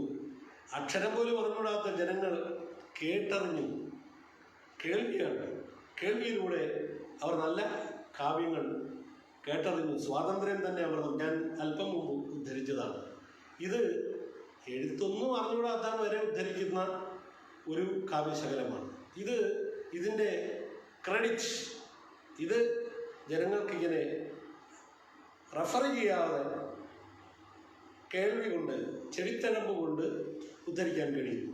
അത് കേൾപ്പിച്ചു കൊടുത്തത് ഈ കലയാണ്, ഈ മഹാകലയാണ്, കഥാപ്രസംഗമാണ്. അതിലെ ആദ്യ പഥികനെ കുറിച്ച് മാത്രമേ ഞാൻ പറഞ്ഞുള്ളൂ. സത്യദേവന് പിന്നാലെ കാർത്തികർ വരുന്നു. കുമാരനാശാന്റെ സഹോദരൻ ശേഖരൻ വാദ്യാർ, അദ്ദേഹം സത്യദേവൻ ചണ്ടാലഭിക്ഷുകി അവതരിപ്പിച്ചെങ്കിൽ ആശാന്റെ അവസാന കാവ്യമായ കരുൺ ശേഖരൻ വാദ്യാർ അവതരിപ്പിച്ചു. അനുപമ കൃപാനിധി അഖില ബാന്ധവൻ ശാഖ്യ ജിനദേവൻ ധർമ്മരശ്മി ചൊരിയും നാളിൽ ഉത്തരമധുരാപുരിക്കുത്തരുബന്ധത്തിലുള്ള വിസ്തൃത രാജവീഥിതൻ കിഴക്കരികിൽ. ഇങ്ങനെ സുമധുരമായി ഈണത്തിൽ, താളത്തിൽ പാടി പറഞ്ഞു കൊടുത്തത് ചെവിത്തഴമ്പിലൂടെ നാടൻ ഗായകരും പടപാട്ടുകാരും ഒക്കെ അത് ഏറ്റുപാടി. അങ്ങനെ ഒരു കാവ്യ സംസ്കാരം ഇവിടെ വിതറിയ കലയാണ് കഥാപ്രസംഗം. സർവോപരി പണ്ഡിതന്മാരായ സത്യദേവനും കെ വാദ്യാരും ശേഖരൻ വാദ്യാരും ഒക്കെ നല്ല ഭാഷയാണ് ഉപയോഗിച്ചത്. ശേഖരൻ വാദ്യാരുടെ കാലഘട്ടത്തിൽ വന്ന വളരെ പരിണതപ്രജ്ഞനായ ഒരു മഹാകലാകാരനായിരുന്നു കെ വാദ്യാർ. അദ്ദേഹത്തിൻ്റെ പുസ്തകത്തിൻ്റെ കാര്യമാണ് ഞാൻ അല്പം മുൻപ് പറഞ്ഞത്. അവരെല്ലാം ഖണ്ഡകാവ്യങ്ങളാണ് പാടി പറഞ്ഞു കൊടുത്തത്. ഒരറ്റത്തു നിന്ന് ഒരു ഖണ്ഡകാവ്യം പാടിപ്പറയുമ്പോൾ ആനുഷംഗികമായി ഇതര കാവ്യങ്ങളിൽ നിന്നുള്ള ഉദ്ധരണികൾ കൊണ്ടുവന്ന് അതിൻ്റെ സാരാംശം ഉൾപ്പെടെ അവിടെ വിശദീകരിച്ച് അത് പാടിപ്പറഞ്ഞ് അവർക്ക് കേട്ടുപഠിക്കാൻ പാകത്തിൽ അങ്ങോട്ട് നല്ല ഈണത്തിൽ, ജനകീയമായ ഈണത്തിൽ കൊണ്ട് ചൊല്ലി പറഞ്ഞു കൊടുത്ത് കാവ്യ സംസ്കാരം വളർത്തി. കാവ്യ സംസ്കാരം എന്നൊക്കെ പറയുന്നത് ഈ ഭാഷ എന്ന് പറയുന്ന ആ സമ്പത്ത് ജനങ്ങളുടെ മനസ്സിൽ നല്ല ഭാഷ സന്നിവേശിപ്പിക്കുന്ന ഒരു മാർഗമായി അത് ഭവിച്ചു. ഭാഷ ഉണ്ടായത് തന്നെ സംസാര ഭാഷയായിട്ടാണ്. ഭാഷയുടെ ചരിത്രത്തിലേക്കൊന്നും ഞാൻ പോകുന്നില്ല. എങ്കിലും ആദിമ ഭാഷ എന്ന് പറയുന്നത് സംസാര ഭാഷയാണ്. പ്രാദേശികമായ സംസാര ഭാഷകൾ വ്യത്യാസപ്പെട്ടവയാണ്. എങ്കിലും ഒരു പ്രത്യേക പ്രദേശം, ഇപ്പോൾ നമ്മുടെ കേരളമാകുന്ന ഒരു പ്രദേശം അല്ലെങ്കിൽ തമിഴ്നാടാകുന്ന ഒരു പ്രദേശം, അവിടെ പ്രാദേശികമായി വൈജാത്യങ്ങളുള്ള സംസാര ഭാഷകൾ എല്ലാം കൂടി സമാനമായിട്ടുള്ള അതിൻ്റെ ഉത്കൃഷ്ട അംശങ്ങൾ ഏകോപിപ്പിച്ചാണ് എഴുത്ത് ഭാഷ ഉണ്ടാകുന്നത്. അപ്പോൾ ആദ്യം സംസാര ഭാഷയാണ്, വാമൊഴിയാണ് ഉണ്ടായത്. വാമൊഴിയിലൂടെയാണ് കഥാപ്രസംഗം ജനങ്ങൾക്ക് ഭാഷ പഠിപ്പിച്ചു കൊടുത്തത്. ഒരു ഘട്ടമെത്തിയപ്പോൾ ഖണ്ഡകാവ്യങ്ങൾ പാടിപ്പറയുന്ന കഥാപ്രസംഗത്തിൻ്റെ ആ സ്വഭാവം മാറുന്ന ഒരു ഘട്ടമെത്തി. അത് 1950കളിലാണ് അത് മാറുന്നത്. 50-60കളിലാണ് മാറുന്നത്. സത്യദേവൻ വരുന്നത് 24ലാണ്. സത്യദേവൻ്റെ പിന്നാലെ Sekharan Vathyayan, KK Vathyayan, PC Abraham, Joseph Kaimapparamban, KK Thomas, MB മന്മഥനും, സ്വാമി ബ്രഹ്മവ്രതനും, സ്വാമി മംഗളാനന്ദനും ഒക്കെ വന്നു. അവരൊക്കെ കാവ്യങ്ങൾ പാടി പറഞ്ഞു കൊടുക്കുന്ന കാഥികരായിരുന്നു. അതേ പാരമ്പര്യം പിന്തുടർന്നുകൊണ്ട് ആധുനിക കഥാപ്രസംഗ ശില്പികളായി ഉയർന്നു വന്ന 2 മഹാരഥന്മാർ 40ൻ്റെ മധ്യത്തും 40ൻ്റെ അവസാന വർഷത്തിലും വന്നു. 45ൽ വന്നത് കെടാമംഗലം സദാനന്ദൻ, 49ൽ വന്നത് V സാംബശിവൻ. കെടാമംഗലം സദാനന്ദൻ 4-5 വർഷം കഥ പറഞ്ഞതിന് ശേഷമാണ് V സാംബശിവൻ്റെ അരങ്ങേറ്റം.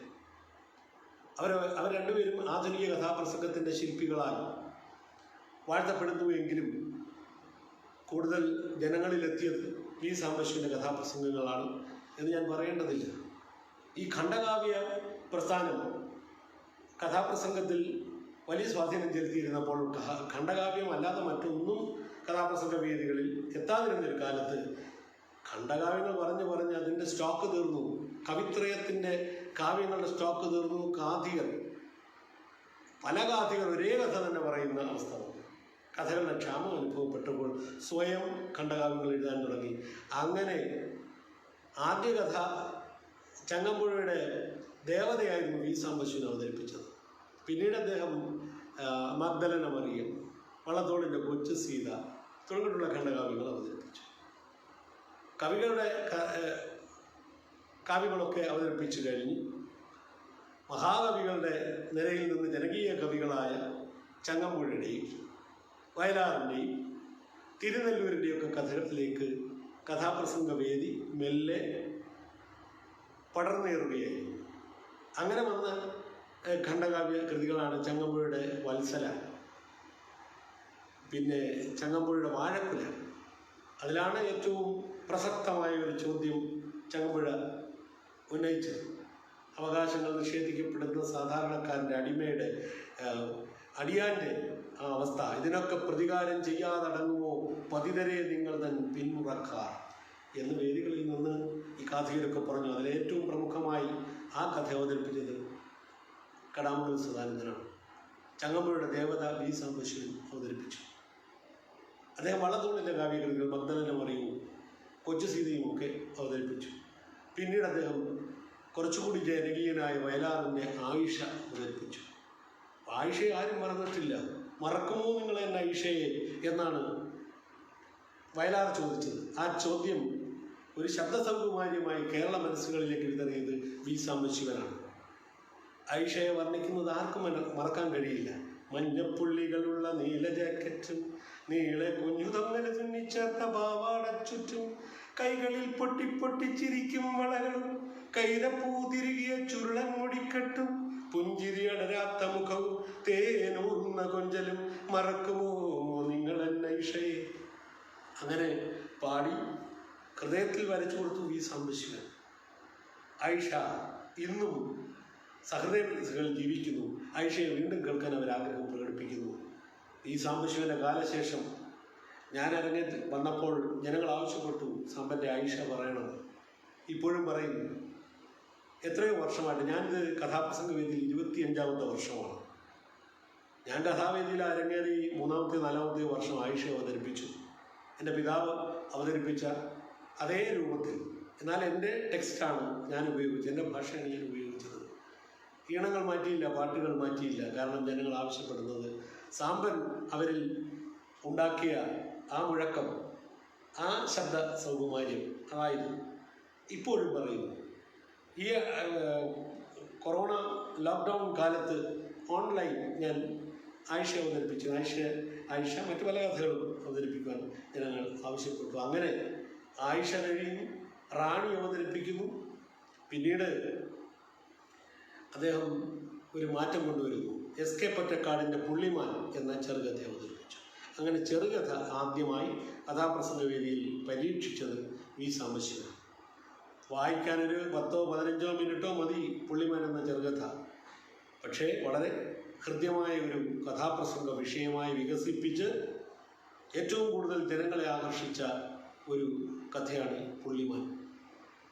അതിന് അദ്ദേഹം വേണ്ടുന്ന കവിതകൾ എഴുതി, ഹൃദ്യമായ ഗാനങ്ങൾ എഴുതി, ആ കഥാപ്രസംഗ സംഗീതത്തിൽ തന്നെ വമ്പിച്ച മാറ്റങ്ങൾ കൊണ്ടുവന്നു. അതിലെ പാട്ടുകൾ പലർക്കും നല്ല ഓർമ്മയാണ്. ദക്ഷിണ ഭാരത നാട്ടിൽ കുടകൊരു യക്ഷി മഹാ സാമ്രാജ്യം പോൽ, മൈസൂർ മലബാർ കന്നഡമിവയുടെ ഇടയിൽ കുടകു കുരുങ്ങിപ്പോയി. കുടക് എന്ന് പറയുന്ന കന്നഡ സംസ്ഥാനത്തിൽ നിന്നുള്ള ആ നാട്ടിൻ്റെ പശ്ചാത്തലത്തിൽ നടക്കുന്ന ഒരു വളരെ ഹൃദയകാരിയായ ഒരു പ്രണയകഥ. അങ്ങനെ ആ ചെറുകഥ കഥാപ്രസംഗമാക്കി വിജയിപ്പിക്കാൻ കഴിഞ്ഞപ്പോൾ അദ്ദേഹം പുതിയ കഥകൾ തേടിപ്പോയി. ആ കാലത്താണ് അദ്ദേഹത്തിന് കെ സുരേന്ദ്രൻ എഴുതിയ മഹൽ സന്നിധികൾ എന്ന ഒരു സാഹിത്യ വിചിന്തന ഗ്രന്ഥം കാണാൻ ഇടവന്നത്. അതിൽ പല പ്രമുഖ ലോകോത്തര സാഹിത്യകാരന്മാരുമായി കെ സുരേന്ദ്രൻ എന്ന നോവലിസ്റ്റ് നടത്തുന്ന സാങ്കല്പിക സംഭാഷണങ്ങളാണ്. അതിൽ ടോൾസ്റ്റോയുടെ ഒരധ്യായമുണ്ട്, തമശക്തി എന്ന് പറയുന്ന ഒരധ്യായം. അതിൽ ടോൾസ്റ്റോയ് എഴുതിയ തമശക്തി, ദി പവർ ഓഫ് ഡാർക്ക്നെസ് എന്ന ആ കൃതിയെ ഉപജീവിച്ച് ടോൾസ്റ്റോയുടെ ദർശനം ആ സംഭാഷണത്തിൽ, ആ അഭിമുഖ സംഭാഷണത്തിൽ, സാങ്കല്പിക അഭിമുഖ സംഭാഷണത്തിൽ പതുക്കെ അദ്ദേഹം ഇങ്ങനെ ജനങ്ങൾക്ക് വേണ്ടി ഊറ്റിയെടുക്കുകയായിരുന്നു. പതുക്കെ അത് കൊടുത്തിരുന്നു കഥാസാരം. ആ കഥാസാരം വായിച്ച സാംബശിവൻ ഇത് കഥാപ്രസംഗ സാധ്യമാണ് എന്ന് നിശ്ചയിച്ചു. അങ്ങനെ വിശ്വസാഹിത്യത്തിൽ നിന്നും ലോക സാഹിത്യത്തിൽ, വിദേശ സാഹിത്യത്തിൽ നിന്നും ആദ്യത്തെ കഥാപ്രസംഗം വന്നു, ദി പവർ ഓഫ് ഡാർക്ക്നെസ്. അദ്ദേഹം കൊടുത്ത പേര്, വി സാംബശിവൻ കഥാപ്രസംഗത്തിന് കൊടുത്ത പേര് അനീസ്യ. പുഷ്പിത ജീവിത പാടിയിലോ ഒരപ്സര സുന്ദരിയാണ് അനീസ്യ, ആരാധകരില്ലാത്തവനിതൻ ആരോമൽ നായികയാണ് അനീസ്യ. പുഷ്പിത ജീവിത പാടിയിലോ ഒരപ്സര സുന്ദരി ആണ് അനീസ്യ. ഇന്നത്തെ പോലെ അനീസ്യ എന്ന പേര് പറഞ്ഞാൽ അത് ഒരു കഥാപാത്രമാണെന്നും ആ പേരിനനുസൃതമായ ഒരു വാങ്മയ ചിത്രം ഇന്നത്തെ പോലെ അനായാസമായ അന്നത്തെ സഹൃദയന്റെ മനസ്സിൽ വീഴുമായിരുന്നില്ല, അവന് പരിചിതമായിരുന്നില്ല ആ പേര്. അങ്ങനെ അത്യന്തം ദുഷ്കരമായ വെല്ലുവിളിയായിരുന്നു ഒരു കഥാപാത്രത്തിൻ്റെ പേര് പറഞ്ഞ്, വിദേശ കഥാപാത്രത്തിൻ്റെ പേര് പറഞ്ഞ് അന്ന് കഥ അവതരിപ്പിക്കും. പക്ഷെ ആ വെല്ലുവിളി അദ്ദേഹം ഏറ്റെടുത്തു. അദ്ദേഹത്തിൻ്റെ കലാ നൈപുണ്യം എങ്ങനെ അവതരിപ്പിക്കാം എന്നതിനെ സംബന്ധിച്ച് അദ്ദേഹത്തിന് നല്ല നിശ്ചിതം ഉണ്ടാക്കിക്കൊടുത്തു. അദ്ദേഹം ആ കഥാപാത്രങ്ങളെയെല്ലാം പകർന്നാടി. മലയാളത്തിൽ ഏറ്റവും കൂടുതൽ അവതരിപ്പിക്കപ്പെട്ട കഥാപ്രസംഗം Aneesya, the power of darkness. അതിൽ ഗാനമാണ് ഞാൻ ഉദ്ധരിച്ചത്. ഇത് ജനങ്ങളുമായി വലിയ ഒരു ഹൃദയബന്ധം സ്ഥാപിക്കുന്ന സാംബശിവൻ്റെ അത്ഭുതകരമായ ഒരു നിസ്തുലമായ തുല്യതയില്ലാത്ത കലാപ്രവർത്തനമായിരുന്നു. അതിന് അധ്വാനമുണ്ടായിരുന്നു. അധ്വാനത്തിലേറെ ആ അധ്വാനത്തിന് വലിയ അളവുണ്ടായിരുന്നു. ഒരാൾ ഒരായുസ് കൊണ്ട് ചെയ്യാൻ കഴിയാത്തത്, അല്ലെങ്കിൽ 2 ആയുസ് കൊണ്ട് ചെയ്യാൻ കഴിയാത്തത്, ഞാൻ കൃത്യമായി പറയട്ടെ, 3 ആയുസ് കൊണ്ട് ഒരാൾക്ക് ചെയ്തു തീർക്കാൻ കഴിയാത്ത പ്രയത്നം കൂടി വി സാംബശിവൻ കഥാപ്രസംഗ വേദിയിൽ നിർവഹിച്ചു. അങ്ങനെ വിദേശ സാഹിത്യം അദ്ദേഹം ജനങ്ങൾക്ക് പകർന്നു കൊടുത്തു. നേരത്തെ പറഞ്ഞതുപോലെ വണ്ടി വലിക്കുന്നവനും കണ്ണം കളയ്ക്കുന്നവനും ഭാരം ചുമക്കുന്നവനും അധ്വാനിക്കുന്നവനുമെല്ലാം വിദ്യാഭ്യാസം സിദ്ധിച്ചിട്ടില്ലാത്തവനുമെല്ലാം ടോൾസ്റ്റോയെ പരിചയപ്പെടാൻ കഴിഞ്ഞു. ഇത് വല്ലാത്തൊരു അനുഭവമായിരുന്നു, അദ്ദേഹത്തിന് ആവേശകരമായ അനുഭവമായിരുന്നു. അതുകൊണ്ട് തൊട്ടടുത്ത് അദ്ദേഹം എടുത്തത് ഒഥല്ലോ, വില്യം ഷേക്സ്പിയറുടെ ഒഥല്ലോ.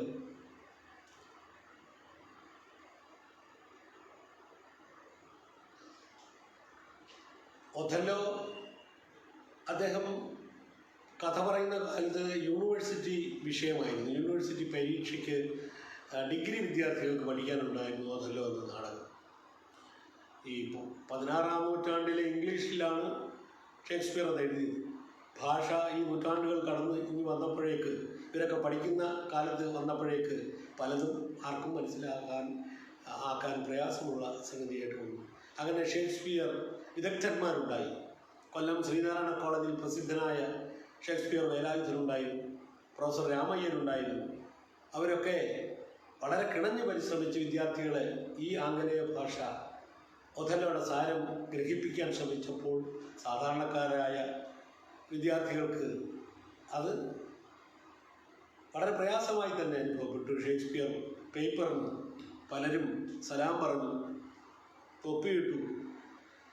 ആ കാലത്ത് വി സാംബശിവൻ ഒഥല്ലോ അവതരിപ്പിച്ചു. ഒഥല്ലോ കഥാപ്രസംഗം കേട്ടിട്ട് കിട്ടാത്ത പേപ്പർ ഈ കഥാപ്രസംഗം പകർന്ന വെളിച്ചവും ആവാഹിച്ചുകൊണ്ട് ഒഥല്ലോ പഠിച്ച് പോയി പരീക്ഷ എഴുതി രക്ഷപ്പെട്ടു വിദ്യാർത്ഥി. ഇതൊക്കെ അതിശയോക്തി കലർത്തി പറയുന്ന സംഗതികൾ, ഇതൊക്കെ യാഥാർത്ഥ്യങ്ങളാണ്. അദ്ദേഹം അത് ആവിഷ്കരിക്കുവാൻ വളരെയേറെ പ്രയത്നിച്ചു. കൈനിക്കര കുമാരപിള്ള എഴുതിയ ദുരന്ത ദുശ്ശങ്ക എന്ന അതിൻ്റെ ഒരു പുനരാഖ്യാനമുണ്ട്. അതും ഷേക്സ്പിയർ ഒറിജിനൽ ടെക്സ്റ്റും പിന്നെ അദ്ദേഹത്തിൻ്റേതായ സൗഹൃദങ്ങളും അദ്ദേഹത്തിൻ്റേതായ പരിചയത്തിലുള്ള വലിയ ഇംഗ്ലീഷ് പ്രൊഫസർമാരും ഒക്കെ സഹായിച്ചു. സർവോപരി അദ്ദേഹത്തിൻ്റെ കഥ ഉദ്ഘാടനം ചെയ്ത ഒരാളുണ്ടായിരുന്നു, ഓനാണ് ഉപാധ്യായൻ. വി സാംബശിവൻ്റെ ദേവത എന്ന കഥ ഉദ്ഘാടനം ചെയ്തത് ഓനാണ് ഉപാധ്യായനായിരുന്നു. ഉപാധ്യായൻ സാർ ഉൾപ്പെടെ. ഉപാധ്യായൻ സാർ എന്ന് ഞാൻ പറയുമ്പോൾ അതിലൊരു അഭംഗിയുണ്ട്, കാരണം എൻ്റെ മുത്തച്ഛനാണ്, എൻ്റെ അമ്മയുടെ അച്ഛനാണ്. അദ്ദേഹത്തിൻ്റെ കഥ ഉദ്ഘാടനം ചെയ്യുന്ന കാലത്ത് അങ്ങനെ ഒരു ബന്ധം ഉണ്ടായില്ല. പിൽക്കാലത്ത് ഓനാണ് ഉപാധ്യായൻ്റെ മകൾ സുഭദ്ര എൻ്റെ അമ്മയെ അദ്ദേഹം വിവാഹം ചെയ്യുകയാണ് ചെയ്തത്. അപ്പോൾ അദ്ദേഹം ഉൾപ്പെടെ പരിശോധിച്ചാണ് ഒഥല്ലോ വേദിയിലെത്തിയത്. അതിന് വേണ്ടുന്ന ഏറ്റവും നല്ല മിനുസപ്പെടുത്തലുകൾ വരെ ഓനാണ് ഉപാധ്യായൻ ചെയ്തു കൊടുത്തത്. ഒഥല്ലോയിലെ വളരെ പ്രസിദ്ധമായ ഒരു പാട്ട് എല്ലാവർക്കും അറിയുന്നു, അപ്സരസാണെൻ്റെ ഡെസ്റ്റമൺ, അപ്സരസാണെൻ്റെ ഡെസ്റ്റമൺ ഹൃദ്യമായി പാടുമാടും സുഹൃൽ സമ്മേളനങ്ങളിൽ. അങ്ങനെ ഒഥല്ലോ സ്വയം പറയുന്ന ഒരു കാര്യമുണ്ട്, പേലവചിത്തയാം ഓമന ഡെസ്റ്റമൺ ജീവന്റെ ജീവനായി തീർന്നു പോയി, അല്ലാഴിക്കടിയിൽ അമൂല്യമായി ഉള്ളതെല്ലാം എനിക്കേകിയാലും ബന്ധിക്കുമായിരുന്നില്ല വൈവാഹിക ബന്ധത്തിലെൻ്റെ സ്വതന്ത്രത ഞാൻ. സ്വതന്ത്രത ഞാൻ. മുമ്പ് ആദ്യം അദ്ദേഹം എഴുതിയത് സ്വതന്ത്രതയെ, അത് ദുശ്രമമാണെന്ന് കാട്ടിക്കൊടുത്തത് ഓനാണ് ഉപാധ്യായനാണ്. അദ്ദേഹമാണ് ഈ തിരുത്തി വരുത്തിയത്, സ്വതന്ത്രത ഞാൻ. അങ്ങനെ വളരെ പരിശ്രമിച്ച് ജനങ്ങൾക്ക് ഇത് ഏറ്റവും ഹൃദ്യമായ പാകത്തിൽ നൽകുവാൻ അദ്ദേഹം പരിശ്രമിച്ചു. പിന്നെ അദ്ദേഹത്തിൻ്റെ സഹയാത്രികർ, ശിഷ്യന്മാരും അനുകർത്താക്കളും ഒക്കെ ആയിട്ടുള്ള ധാരാളം കാഥികർ ഈ വേദിയിലേക്ക് വന്നു. എല്ലാവരുടെയും പേര് പറയുക സാധ്യമല്ല, അത്രയേറെ നൂറുകണക്കിന് കാഥികർ വന്നു. അവരൊക്കെ തന്നെ ഈ മാർഗം പിന്തുടർന്നു. തൻ്റെ ഒരു ഗുരുവാണ് സാംബശിവൻ ഒരു കാര്യത്തിൽ എന്ന് കടാമംഗലം വരെ പറഞ്ഞിട്ടുണ്ട്.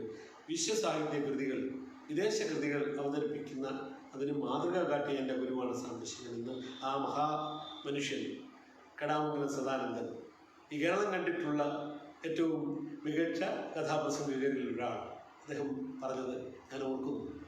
അങ്ങനെ വിശ്വസാഹിത്യ കൃതികളുടെ ഒരൊഴുക്ക് നമ്മുടെ സഹൃദയ മനസ്സുകളിലേക്കുണ്ടായി.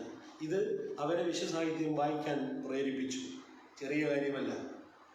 വിശ്വസാഹിത്യവും കേരള ജനതയും തമ്മിലുള്ള ഒരു പാലം, സാംസ്കാരികമായൊരു ബന്ധം ഈ കഥാപ്രസംഗങ്ങൾ ഉണ്ടാക്കിക്കൊടുത്തു. രാത്രിയുടെ അപരിചിത യാമങ്ങളിൽ തിങ്ങിക്കൂടുന്ന ലക്ഷോപലക്ഷം ജനങ്ങൾ, വലിയ സദസ്സുകളാണ്, ഒരു സ്ഥലത്ത് തന്നെ ആയിരക്കണക്കിന് ആളുകൾ ഇരിക്കാൻ സ്ഥലമില്ലാതെ മതിലിൻ്റെ മുകളിലും വൃക്ഷ ശിഖരങ്ങളിലുമൊക്കെ കയറി നിന്ന് സാംബശിവനെ കേട്ട ഒരു കാലമുണ്ട്. അന്ന് ഈ വിശ്വസാഹിത്യം അവരുടെ മനസ്സുകളിലേക്ക് പ്രവേശിച്ചു. അവർക്ക് നല്ല ഭാഷ കേൾപ്പിച്ചു കൊടുത്തു, കാവ്യ സംസ്കാരം ഉണ്ടാക്കിക്കൊടുത്തു. കഥാപ്രസംഗം, വിശ്വസാഹിത്യം അവർക്ക് നേദിച്ചു കൊടുത്തു. വിശ്വസാഹിത്യകാരന്മാരെ അറിയുന്ന, അവരുടെ കൃതികളെക്കുറിച്ച് അറിയുന്ന, അതിലെ കഥാപാത്രങ്ങളെക്കുറിച്ച് അറിയുന്ന, ആ കൃതികളിലെ ഉള്ളടക്കത്തെക്കുറിച്ച് അറിയുന്ന ഒരു ജനത, പണ്ഡിത പാമര വ്യത്യാസമില്ലാതെ, പ്രായഭേദമില്ലാതെ ഒരു ജനത എവിടെയെങ്കിലും ഉണ്ടെങ്കിൽ അത് ഈ കേരളത്തിൽ മാത്രമാണ്. അതിൻ്റെ ഒരു ക്രെഡിറ്റ് കഥാപ്രസംഗത്തിനാണ്, വിശിഷ്യ വി സാംബശിവൻ്റെ കഥാപ്രസംഗങ്ങൾക്കാണ് എന്ന കാര്യത്തിൽ ഒരു സംശയവുമില്ല. ഇതിൽ കൂടുതൽ ഒരു കലയ്ക്ക്, ഒരു ജനതയിൽ, ഒരു ജനവിഭാഗത്തിൽ, ഒരു സമൂഹത്തിൽ, കേരള സമൂഹത്തിൽ ചെലുത്താൻ ഇത്രയേറെ ഗാഠമായി മറ്റൊരു കലാരൂപത്തിന് കഴിയില്ല. അത്ര ശക്തമാണ് കഥാപ്രസംഗം ചെലുത്തിയ സ്വാധീനം. നോവലുകളെല്ലാം പറഞ്ഞു കൊടുത്തു. ഏറ്റവും അസാധ്യമെന്ന് കരുതിയ വിമൽ മിത്രയുടെ വിലയ്ക്ക് വാങ്ങാം. അതിൻ്റെ അച്ചടിച്ച കോപ്പികൾ നമ്മൾ വാങ്ങിക്കാൻ 2 വോളിയമാണ്, 2 ഡിക്ഷണറി വലിപ്പത്തിൽ 2 വോളിയമാണ്. അത് വായിക്കുമ്പോൾ വിമൽ മിത്രയുടേതായ ഒരു കഥന സുകൃതം അതിലുണ്ട്. അതിൽ നമ്മൾ ലയിച്ചു പോകും. പക്ഷെ ഒരു ഹൃദ്യമായ കഥാപ്രസംഗമായി ആറ്റിക്കുറുക്കി അവതരിപ്പിക്കുക, ഒരു കഥാപ്രസംഗ ചിമിഴിലാക്കുക എന്ന് പറയുന്നത് അത്യസാധ്യമായ ഒരു സംഗതിയാണ്. അത് വളരെ അനായാസമായി അത്ഭുതപ്പെടുത്തിക്കൊണ്ട്, ഈ ആവിഷ്കർത്താക്കളെയൊക്കെ അത്ഭുതപ്പെടുത്തിക്കൊണ്ട്, ഇതര ഗാഥികരെയൊക്കെ അത്ഭുതപ്പെടുത്തിക്കൊണ്ട്, കേൾവിക്കാരനെ അത്ഭുതപ്പെടുത്തിക്കൊണ്ട്, വിലയ്ക്ക് വാങ്ങാൻ വായിച്ചിട്ടുള്ളവരെ അത്ഭുതപ്പെടുത്തിക്കൊണ്ട്, കേരളത്തിൽ ഉടനീളമുള്ള ജനങ്ങൾക്ക് വിലയ്ക്ക് വാങ്ങാമെന്ന കഥ അദ്ദേഹത്തിൻ്റെ വി സാംബശിവൻ അദ്ദേഹത്തിന് 25ാം വർഷത്തെ കഥയായി അവതരിപ്പിച്ചു കൊടുത്തു. പിന്നെ ബംഗാളി സാഹിത്യത്തിൻ്റെ ഒരു പ്രഭാവമായിരുന്നു. അങ്ങനെ അദ്ദേഹത്തോടൊപ്പം ആ കഥാപ്രസംഗത്തെ പുഷ്ടിപ്പെടുത്തിയ ഇതര ഗാഥികർ കടാമംഗല സദാനന്ദൻ, വെൺപാലക്കര വിശ്വംഭരൻ, കടക്കോട് വിശ്വംഭരൻ, കാപ്പിൽ നടരാജൻ, ഇരവിപുരം ഭാസി, ഓച്ചിറ രാമചന്ദ്രൻ, ഇടക്കൊച്ചി പ്രഭാകരൻ, വടകര അശോകൻ, വി ഹർഷകുമാർ, മണമ്പൂർ രാധാകൃഷ്ണൻ, അയില ഉണ്ണികൃഷ്ണൻ. ആ പട്ടിക വളരെ വലുതാണ്. മനഃപൂർവ്വം ഒഴിവാക്കിയൊന്നും പറഞ്ഞിട്ടില്ല. എങ്കിലും എനിക്ക് പെട്ടെന്ന് കുറിച്ച് വെക്കാൻ തോന്നിയത് ഞാൻ ഇങ്ങോട്ട് പറഞ്ഞതാണ്. അങ്ങനെ അവരൊക്കെ തന്നെ ആൾക്ക് പങ്കിട്ട് എത്രയോ കഥകൾ അവതരിപ്പിച്ചു. അങ്ങനെ ആയിരക്കണക്കിന് കഥകൾ 10,000-കണക്കിന് ജനഹൃദയങ്ങളിലേക്ക് പകർന്നു കൊടുത്തു. വായിക്കാൻ കഴിവില്ലാത്തവന് കൃതികൾ പരിചയപ്പെടുത്തി കൊടുത്തു. അറിയാൻ യാതൊരു സാധ്യതയുമില്ലാത്ത അനഭ്യസ്ത വിദ്യർക്ക് പോലും വിശ്വസാഹിത്യകാരന്മാരെ പരിചയപ്പെടാൻ കഴിയും. കേരളത്തിലല്ലാതെ മറ്റാർക്കും ഈ ഷേക്സ്പിയർ ആരാണെന്ന് പറയാൻ കഴിയുന്നില്ല.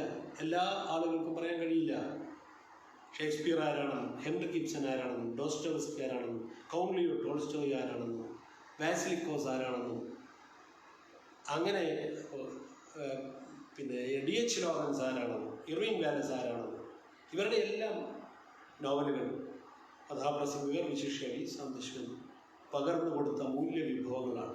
ഇതിലേറെ ഒരു കലാപ്രസ്ഥാനത്തിന്, ഒരു സമൂഹത്തോട് എന്ത് സേവനം ചെയ്യാൻ കഴിയും? അതിന് തുല്യതയുള്ള ഏതെങ്കിലും ഒരു കലാരൂപമുണ്ടോ?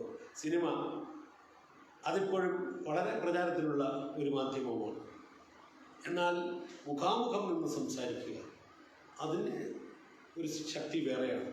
ശ്രീമാൻ നെടുമുടി വേണു ഒരിക്കൽ ഞാനുള്ള ഒരു വേദിയിൽ അദ്ദേഹം പറയുകയുണ്ടായി, ഞാനിങ്ങനെ നടനായി വാഴ്ത്തപ്പെടുന്നു, പക്ഷേ ഞാനൊരു യഥാർത്ഥ കലാകാരനാണോ എന്ന് എനിക്ക് സംശയം തോന്നുന്നത് വി സാംബശിവനെ കുറിച്ച് ഓർക്കുമ്പോഴാണ്.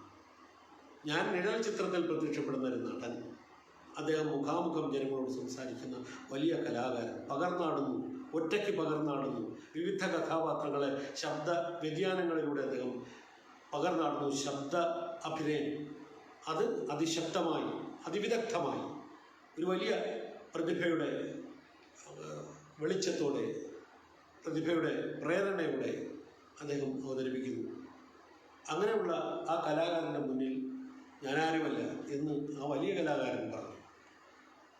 അങ്ങനെ അത്യപൂർവമായ സേവനങ്ങൾ അർപ്പിച്ച ഒരു വലിയ കലാപ്രസ്ഥാനമാണ് കഥാപ്രസംഗം പ്രസ്ഥാനം. കേരള സമൂഹവും കഥാപ്രസംഗവും തമ്മിലുള്ള ബന്ധം ഇഴപിരിക്കാനാവാത്ത, കേരളത്തിന് ഇന്ന് പലതരത്തിലുള്ള മേന്മ ലോകതലത്തിൽ അവകാശപ്പെടാൻ കഴിയുന്ന ഈ കോവിഡിനെ നേരിടുന്നതിൽ, പിടിച്ചു നിർത്തുന്നതിൽ ഐക്യരാഷ്ട്രസഭയുടെയും വേൾഡ് ഹെൽത്ത് ഓർഗനൈസേഷൻ്റെയും മറ്റും പ്രശംസ കേരളത്തിന് ലഭിച്ചിട്ടുണ്ട്. ഈ വിധത്തിൽ നമ്മളൊക്കെ സമർത്ഥരാണ്. ആ സാമർഥ്യത്തിൻ്റെ അടിത്തറയിൽ കഥാപ്രസംഗ കലയ്ക്ക് ഒരു ഒരു പങ്കുണ്ട് എന്ന് ഞാൻ പറഞ്ഞാൽ കഥാപ്രസംഗത്തിൻ്റെ പക്ഷപാതം മാത്രമല്ല. ജനങ്ങളെ അക്ഷരത്തോട് അടുപ്പിച്ചത് ഈ കലാരൂപമാണ്. ഒരുപക്ഷെ വിദ്യാഭ്യാസത്തിന് സൗഭാഗ്യമുള്ളവർ വിദ്യാഭ്യാസം സ്വയം നേടിയിട്ടുണ്ടാകും. എന്നാൽ ഇവിടുത്തെ സാധാരണക്കാരന് പുസ്തകങ്ങളെ പ്രാപിക്കണമെന്നും വായിക്കണമെന്നും തങ്ങൾക്ക് വായിക്കാൻ കഴിയാഞ്ഞത് തങ്ങളുടെ മക്കൾക്ക് വായിക്കാൻ ഇടവരണമെന്നും തങ്ങൾക്ക് ആർജിക്കാൻ കഴിയാത്ത ഉന്നത വിദ്യാഭ്യാസം തങ്ങളുടെ മക്കൾക്ക് കൊടുക്കണമെന്നും പടിപടിയായി തലമുറകളിലൂടെ ആളുകൾ ചിന്തിച്ചു. ആദ്യത്തെ ആളുകൾക്ക് അക്ഷരമറിയില്ലായിരുന്നെങ്കിൽ തൊട്ടടുത്ത അവരുടെ തലമുറ പ്രാഥമിക വിദ്യാഭ്യാസവും സ്കൂൾ ഫൈനൽ വരെയുള്ള വിദ്യാഭ്യാസവും ആർജിച്ചെങ്കിൽ അവരുടെ മക്കൾ വന്നപ്പോൾ ഉന്നത വിദ്യാഭ്യാസ രംഗത്തേക്ക് അവർ പോവുകയും അവരുടെ മക്കൾ വന്നപ്പോൾ അതിലും വലിയ തലങ്ങളിലേക്ക് വിദ്യാഭ്യാസം ആർജിക്കുവാൻ അവരൊക്കെ പോവുകയും അങ്ങനെ പടിപടിയായി ഇവിടെ നമ്മൾ വിദ്യാഭ്യാസത്തോട് അമിതമായ വൈകാരികത കാത്തു സൂക്ഷിക്കുന്നവരാണ്. അതുകൊണ്ട് പലപ്പോഴും നമ്മുടെ രാഷ്ട്രീയം വിദ്യാഭ്യാസം എന്ന പോർട്ട്ഫോളിയോയിൽ തട്ടി പല മന്ത്രിസഭകളും വീണിട്ടുണ്ട്. വലിയ പ്രചണ്ഡമായ സമരങ്ങൾ ഉണ്ടായിട്ടുണ്ട് വിദ്യാഭ്യാസ പരിഷ്കാരങ്ങളുടെ പേരിൽ. ഏറ്റവും കൂടുതൽ സെൻസിറ്റീവായിട്ടുള്ള ഒരു വിഷയം വിദ്യാഭ്യാസമാണ്. അത് ഇവിടെ നിഷേധിക്കപ്പെട്ട വിദ്യാഭ്യാസം നമ്മൾ പൊരുതി നേടിയതാണ്, നവോത്ഥാനത്തിലൂടെ പൊരുതി നേടിയതാണ്. ആ നവോത്ഥാനത്തിന് ശക്തി പകരുന്ന തരത്തിലായിരുന്നു കഥാപ്രസംഗത്തിൻ്റെ നിലപാട്. കഥാപ്രസംഗം ഒരു കാലത്ത് സാഹിത്യവും ഖണ്ഡകാവ്യവും ഒക്കെ പറഞ്ഞു കൊടുത്തെങ്കിൽ ആ നവോത്ഥാനത്തിന് കൂടുതൽ ശക്തി പകരുന്ന തരത്തിൽ അവനെ വായനയ്ക്ക് പ്രേരിപ്പിച്ചതും അറിവ് സമ്പാദിച്ചു കൊടുത്തതും വിശ്വ സാഹിത്യ രംഗവുമായി അവനെ ബന്ധപ്പെടുത്തിയതും എല്ലാം അതിൽ ഗണ്യമായ ഒരു വലിയ പങ്ക് കഥാപ്രസംഗത്തിന് വഹിക്കാൻ കഴിഞ്ഞിട്ടുണ്ട്. അതിന് നടുനായകത്വം വഹിച്ചത് വി സാംബശിവൻ. അദ്ദേഹം കഥാവേദിയിൽ 48 വർഷം ഉണ്ടായിരുന്നു. 48 വർഷക്കാലം കൊണ്ട് അദ്ദേഹം ഏതാണ്ട് 16,000-ഓളം വേദികളിൽ കഥ പറഞ്ഞു. വ്യത്യസ്തങ്ങളായിട്ടുള്ള 60ഓളം കഥകൾ അവതരിപ്പിച്ചു. ഈടുറ്റ കഥകൾ തന്നെ അവതരിപ്പിച്ചു. വിദേശ കഥകൾ മാത്രമല്ല, അദ്ദേഹം മലയാളത്തിലെ അറിയപ്പെടുന്ന പുസ്തകങ്ങൾ കഥാപ്രസംഗങ്ങളാക്കി. മലയാറ്റൂരിൻ്റെ യന്ത്രം അദ്ദേഹം കഥാപ്രസംഗമാക്കിയതാണ്. ചെറുകാടിൻ്റെ ദേവലോകം, പിന്നെ കളക്കാടിൻ്റെ സംക്രാന്തി, പിന്നെ നമ്മുടെ കാവ്യകാരന്മാരുടെ എല്ലാം കൃതികൾ എല്ലാം ജനങ്ങൾക്ക് പറഞ്ഞു കൊടുത്ത് വലിയൊരു മാതൃകയാണ്. അദ്ദേഹം ഒരു റോൾ മോഡലാണ്, കഥാപ്രസംഗർക്ക് ഒരു റോൾ മോഡലാണ്.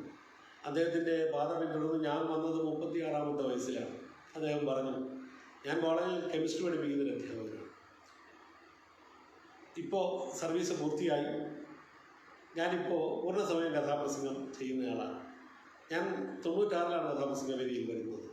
അന്ന് അദ്ദേഹം രോഗഗ്രസ്തനായി തുടങ്ങിയിരുന്നു. അദ്ദേഹത്തിൻ്റെ പാരമ്പര്യം പിന്തുടരണമെന്ന് എന്നോട് പറഞ്ഞു. ഞാനൊരു കഥ പോലും പറഞ്ഞിട്ടില്ലാത്ത ഒരാളാണ്. എൻ്റെ ചില സിദ്ധികളും എൻ്റെ ചില രീതികളും ഒക്കെ കണ്ട് അദ്ദേഹത്തിന് എന്തോ ഒരു ഉൾവിളി, ഒരു എന്താ പറയുന്നത്, ഉൾക്കാഴ്ച, എനിക്കതിന് വാക്ക് കിട്ടുന്നില്ല. ആ ഒരു പ്രോഫസി അദ്ദേഹത്തിനുണ്ടായിരുന്നു. കഥ പറയണം, അതിന് ശ്രമിക്കണം എന്ന് പറഞ്ഞു. 96-ൽ അദ്ദേഹം രോഗഗ്രസ്തനാകുന്ന ആ ഘട്ടത്തിൽ ഞാൻ കഥാവേദിയിൽ അരങ്ങേറി. അദ്ദേഹത്തിന് ഒഥല്ലോ പറഞ്ഞുകൊണ്ടാണ് ഞാൻ കഥാവേദിയിലെത്തിയത്. ഇപ്പോൾ 25 വർഷം പൂർത്തിയാകുന്ന ഈ ഘട്ടത്തിലാണ് ഞാൻ നിൽക്കുന്നത്.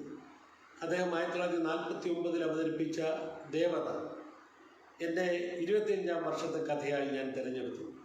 പക്ഷേ അദ്ദേഹം ചെയ്തു വെച്ചതിൻ്റെ രേഖകളൊന്നും തന്നെ ഇല്ലാത്തതുകൊണ്ടത് ഞാൻ പുനരാവിഷ്കരിക്കുകയായിരുന്നു എൻ്റെ സ്വന്തം നിലയിൽ. ഇതിനിടയ്ക്ക് ഈ 25 വർഷത്തിനിടയ്ക്ക് വിശ്വസാഹിത്യ കൃതികൾ ഞാൻ സ്വന്തമായി ചെയ്തു. ഹെൻറിക് ഇബ്സൻ്റെ എ ഡോൾസ് ഹൗസ്, നോറ എന്ന പേരിൽ ഞാൻ അവതരിപ്പിച്ചു. അലക്സാണ്ടർ പുഷ്കിൻ്റെ ഡുബ്രോവസ്കി എന്ന നോവൽ പ്രഭു എന്ന പേരിൽ അവതരിപ്പിച്ചു. അങ്ങനെ മൊത്തം 35 കഥകൾ, 25 വർഷം കൊണ്ട് വ്യത്യസ്തങ്ങളായിട്ടുള്ള 35 കഥകൾ ഞാൻ അവതരിപ്പിച്ചു. ജനങ്ങളുടെ ആഗ്രഹപ്രകാരം, ആവശ്യപ്രകാരം വി സാംബശിവൻ അവതരിപ്പിച്ച 17ഓളം കഥകൾ പുനരവതരിപ്പിച്ച് ഇപ്പോഴും അവതരിപ്പിച്ചുകൊണ്ടിരിക്കുന്നു. എൻ്റേതായ സ്വന്തം കോൺട്രിബ്യൂഷൻ എന്നുള്ള നിലയിൽ ഒരു വഴിത്തിരിവ്, കഥാപ്രസംഗ വേദിയിൽ ഒരു വഴിത്തിരിവ് സൃഷ്ടിക്കാൻ ഞാൻ ശ്രമിച്ചത് ശാസ്ത്രം ജനങ്ങളിലേക്ക്, ഞാനൊരു സയൻസ് അധ്യാപകനാണല്ലോ, സയൻസ് ഓറിയൻറ്റഡ് ആയിട്ടുള്ള ഒരു വിഷയം കഥാപ്രസംഗമായി അവതരിപ്പിക്കണം. അതിനെനിക്കൊരു അവസരം ഉണ്ടായത് ഊർജ്ജമേ ഉലകം എന്നൊരു കഥ അവതരിപ്പിക്കാൻ അവസരമുണ്ടായത്. അതിന് ഡോക്യുമെൻ്ററി സ്വഭാവമുള്ള ഊർജ്ജ സംരക്ഷണത്തെ സംബന്ധിച്ച ഒരു കഥയായിരുന്നു, ഞാൻ സ്വയം എഴുതിയതാണ്.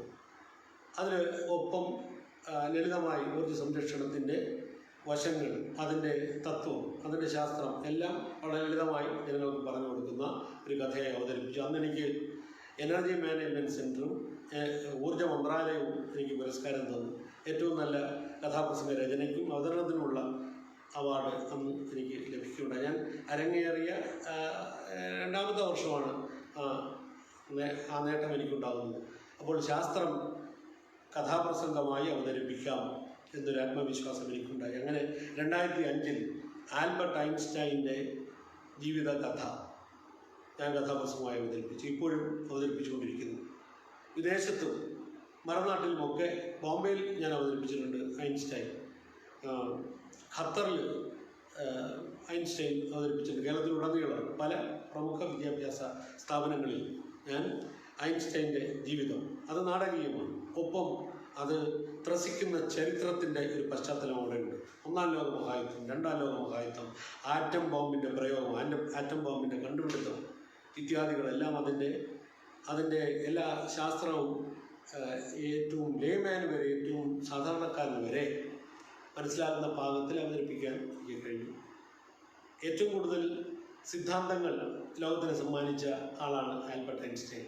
ആപേക്ഷികതാ സിദ്ധാന്തം 2, പിന്നെ ബെൻഡിങ് ഓഫ് ലൈറ്റ് റേസ് തുടങ്ങിയിട്ടുള്ള അദ്ദേഹത്തിൻ്റെ സിദ്ധാന്തങ്ങൾ ഒരു 6-7 എണ്ണം വളരെ ലളിതമായി ആ കഥാപ്രസംഗത്തിൽ സന്നിവേശിപ്പിച്ച് അവതരിപ്പിക്കേണ്ടത്. അതുപോലെ തന്നെ മേരി ക്യൂറിയുടെ കഥ ഞാൻ അവതരിപ്പിച്ചു.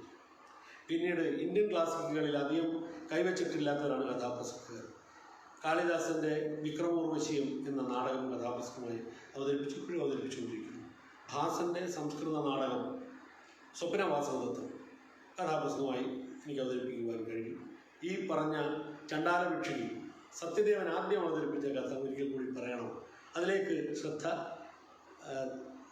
ആകർഷിക്കുവാൻ വേണ്ടി, സത്യദേവൻ്റെ ചരിത്രത്തിലേക്ക് ശ്രദ്ധ ആകർഷിക്കുവാൻ വേണ്ടി അദ്ദേഹം അവതരിപ്പിച്ച ചണ്ഡാലഭിക്ഷുകി എൻ്റെ സ്വന്തം നിലയിൽ സമ്പൂർണ്ണമായി ഞാൻ അവതരിപ്പിച്ചിട്ടുണ്ട്. ഇപ്പോൾ ഈ വർഷം ഇനിയിപ്പോൾ തയ്യാറായിരിക്കുകയാണ് ഒരു കഥ, സത്യദേവൻ്റെ കഥ, കഥാപ്രസംഗത്തിൻ്റെ കഥ.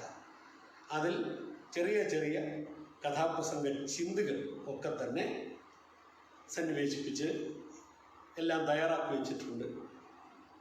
ഇപ്പോൾ നമുക്ക് ഒരു പബ്ലിക് പെർഫോമൻസിനുള്ള കാലം ഇനിയും ദിവസങ്ങൾ, മാസങ്ങളൊക്കെ വേണ്ടി വരുമായിരിക്കും. എങ്കിലും ഇനി അവതരിപ്പിക്കുന്നത് ആ കഥയായിരിക്കും. വി സാംബശിവന് ഈ കേരള ഗവൺമെൻറ് ഒരു സ്മാരകം ഒരുക്കുന്നു. അതിൻ്റെ ഫണ്ടുകളൊക്കെ അലോട്ട് ചെയ്തു. അതിൻ്റെ പണി തകൃതിയായി നടക്കുന്നു. അത് 2-3 മാസത്തിനുള്ളിൽ പൂർത്തിയാകും. അവിടെ കഥാപ്രസംഗ പ്രവർത്തനങ്ങളുണ്ടാകും, കഥാപ്രസംഗ അവതരണങ്ങളുണ്ടാകും, ഇതര കലകളെ സംബന്ധിച്ച പരിചിന്തനങ്ങളുണ്ടാകും, എല്ലാം ഉണ്ടാകും. അങ്ങനെ ഇപ്പോൾ 9:30 ആയി.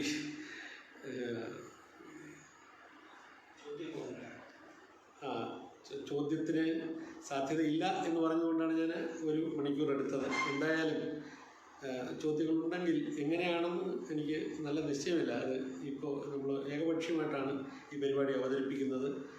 എന്തെങ്കിലും ക്വറീസ് ഉണ്ടെങ്കിൽ പിന്നെ ഇതിൻ്റെ സംഘാടകർ അതിന് വേണ്ടുന്ന തരത്തിൽ അത് ക്രമീകരിക്കുക, അതിനോടൊപ്പം സഹകരിക്കാൻ ഞാൻ ഒരുക്കമാണ്. അതുപോലെ എനിക്ക് ഈ അവസരമൊരുക്കുക, ഇത്രയും നേരം സംസാരിക്കാൻ എനിക്ക് അവസരമൊരുക്കിയ ജനസംസ്കൃതി ഡൽഹിയിൽ നേരിട്ട് വന്ന് കഥാപ്രസംഗമൊന്നും പറഞ്ഞിട്ടില്ല.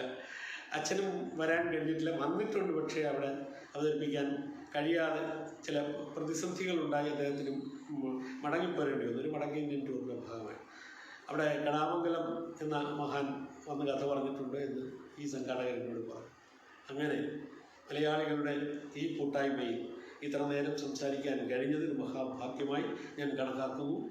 ഈ കഥാപ്രസംഗ പ്രസ്ഥാനത്തെ സംബന്ധിച്ച് എൻ്റെ ഉള്ളിലെ ചില കാര്യങ്ങൾ പറയുവാൻ ഈ തരത്തിലൊരു അവസരം ഒരുക്കിയത് സംസ്കൃതിയോടുള്ള ജനസംസ്കൃതിയോടുള്ള എൻ്റെ കടപ്പാട് സീമാതീതമാണ്. അത് വളരെ ഹൃദയംഗമമായി ഇവിടെ രേഖപ്പെടുത്തുന്നു. എൻ്റെ സംസാരം പൂർത്തിയാക്കുന്നു. നന്ദി, നമസ്കാരം.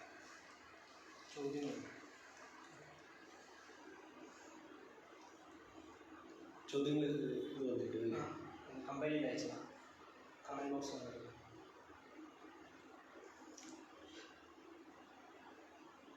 ഒന്ന് രണ്ട് ചോദ്യങ്ങൾ ഇവിടെ വാട്സാപ്പിൽ വന്നിട്ടുണ്ട്. അതിന് സംക്ഷിപ്തമായി ഞാൻ മറുപടി പറയാം.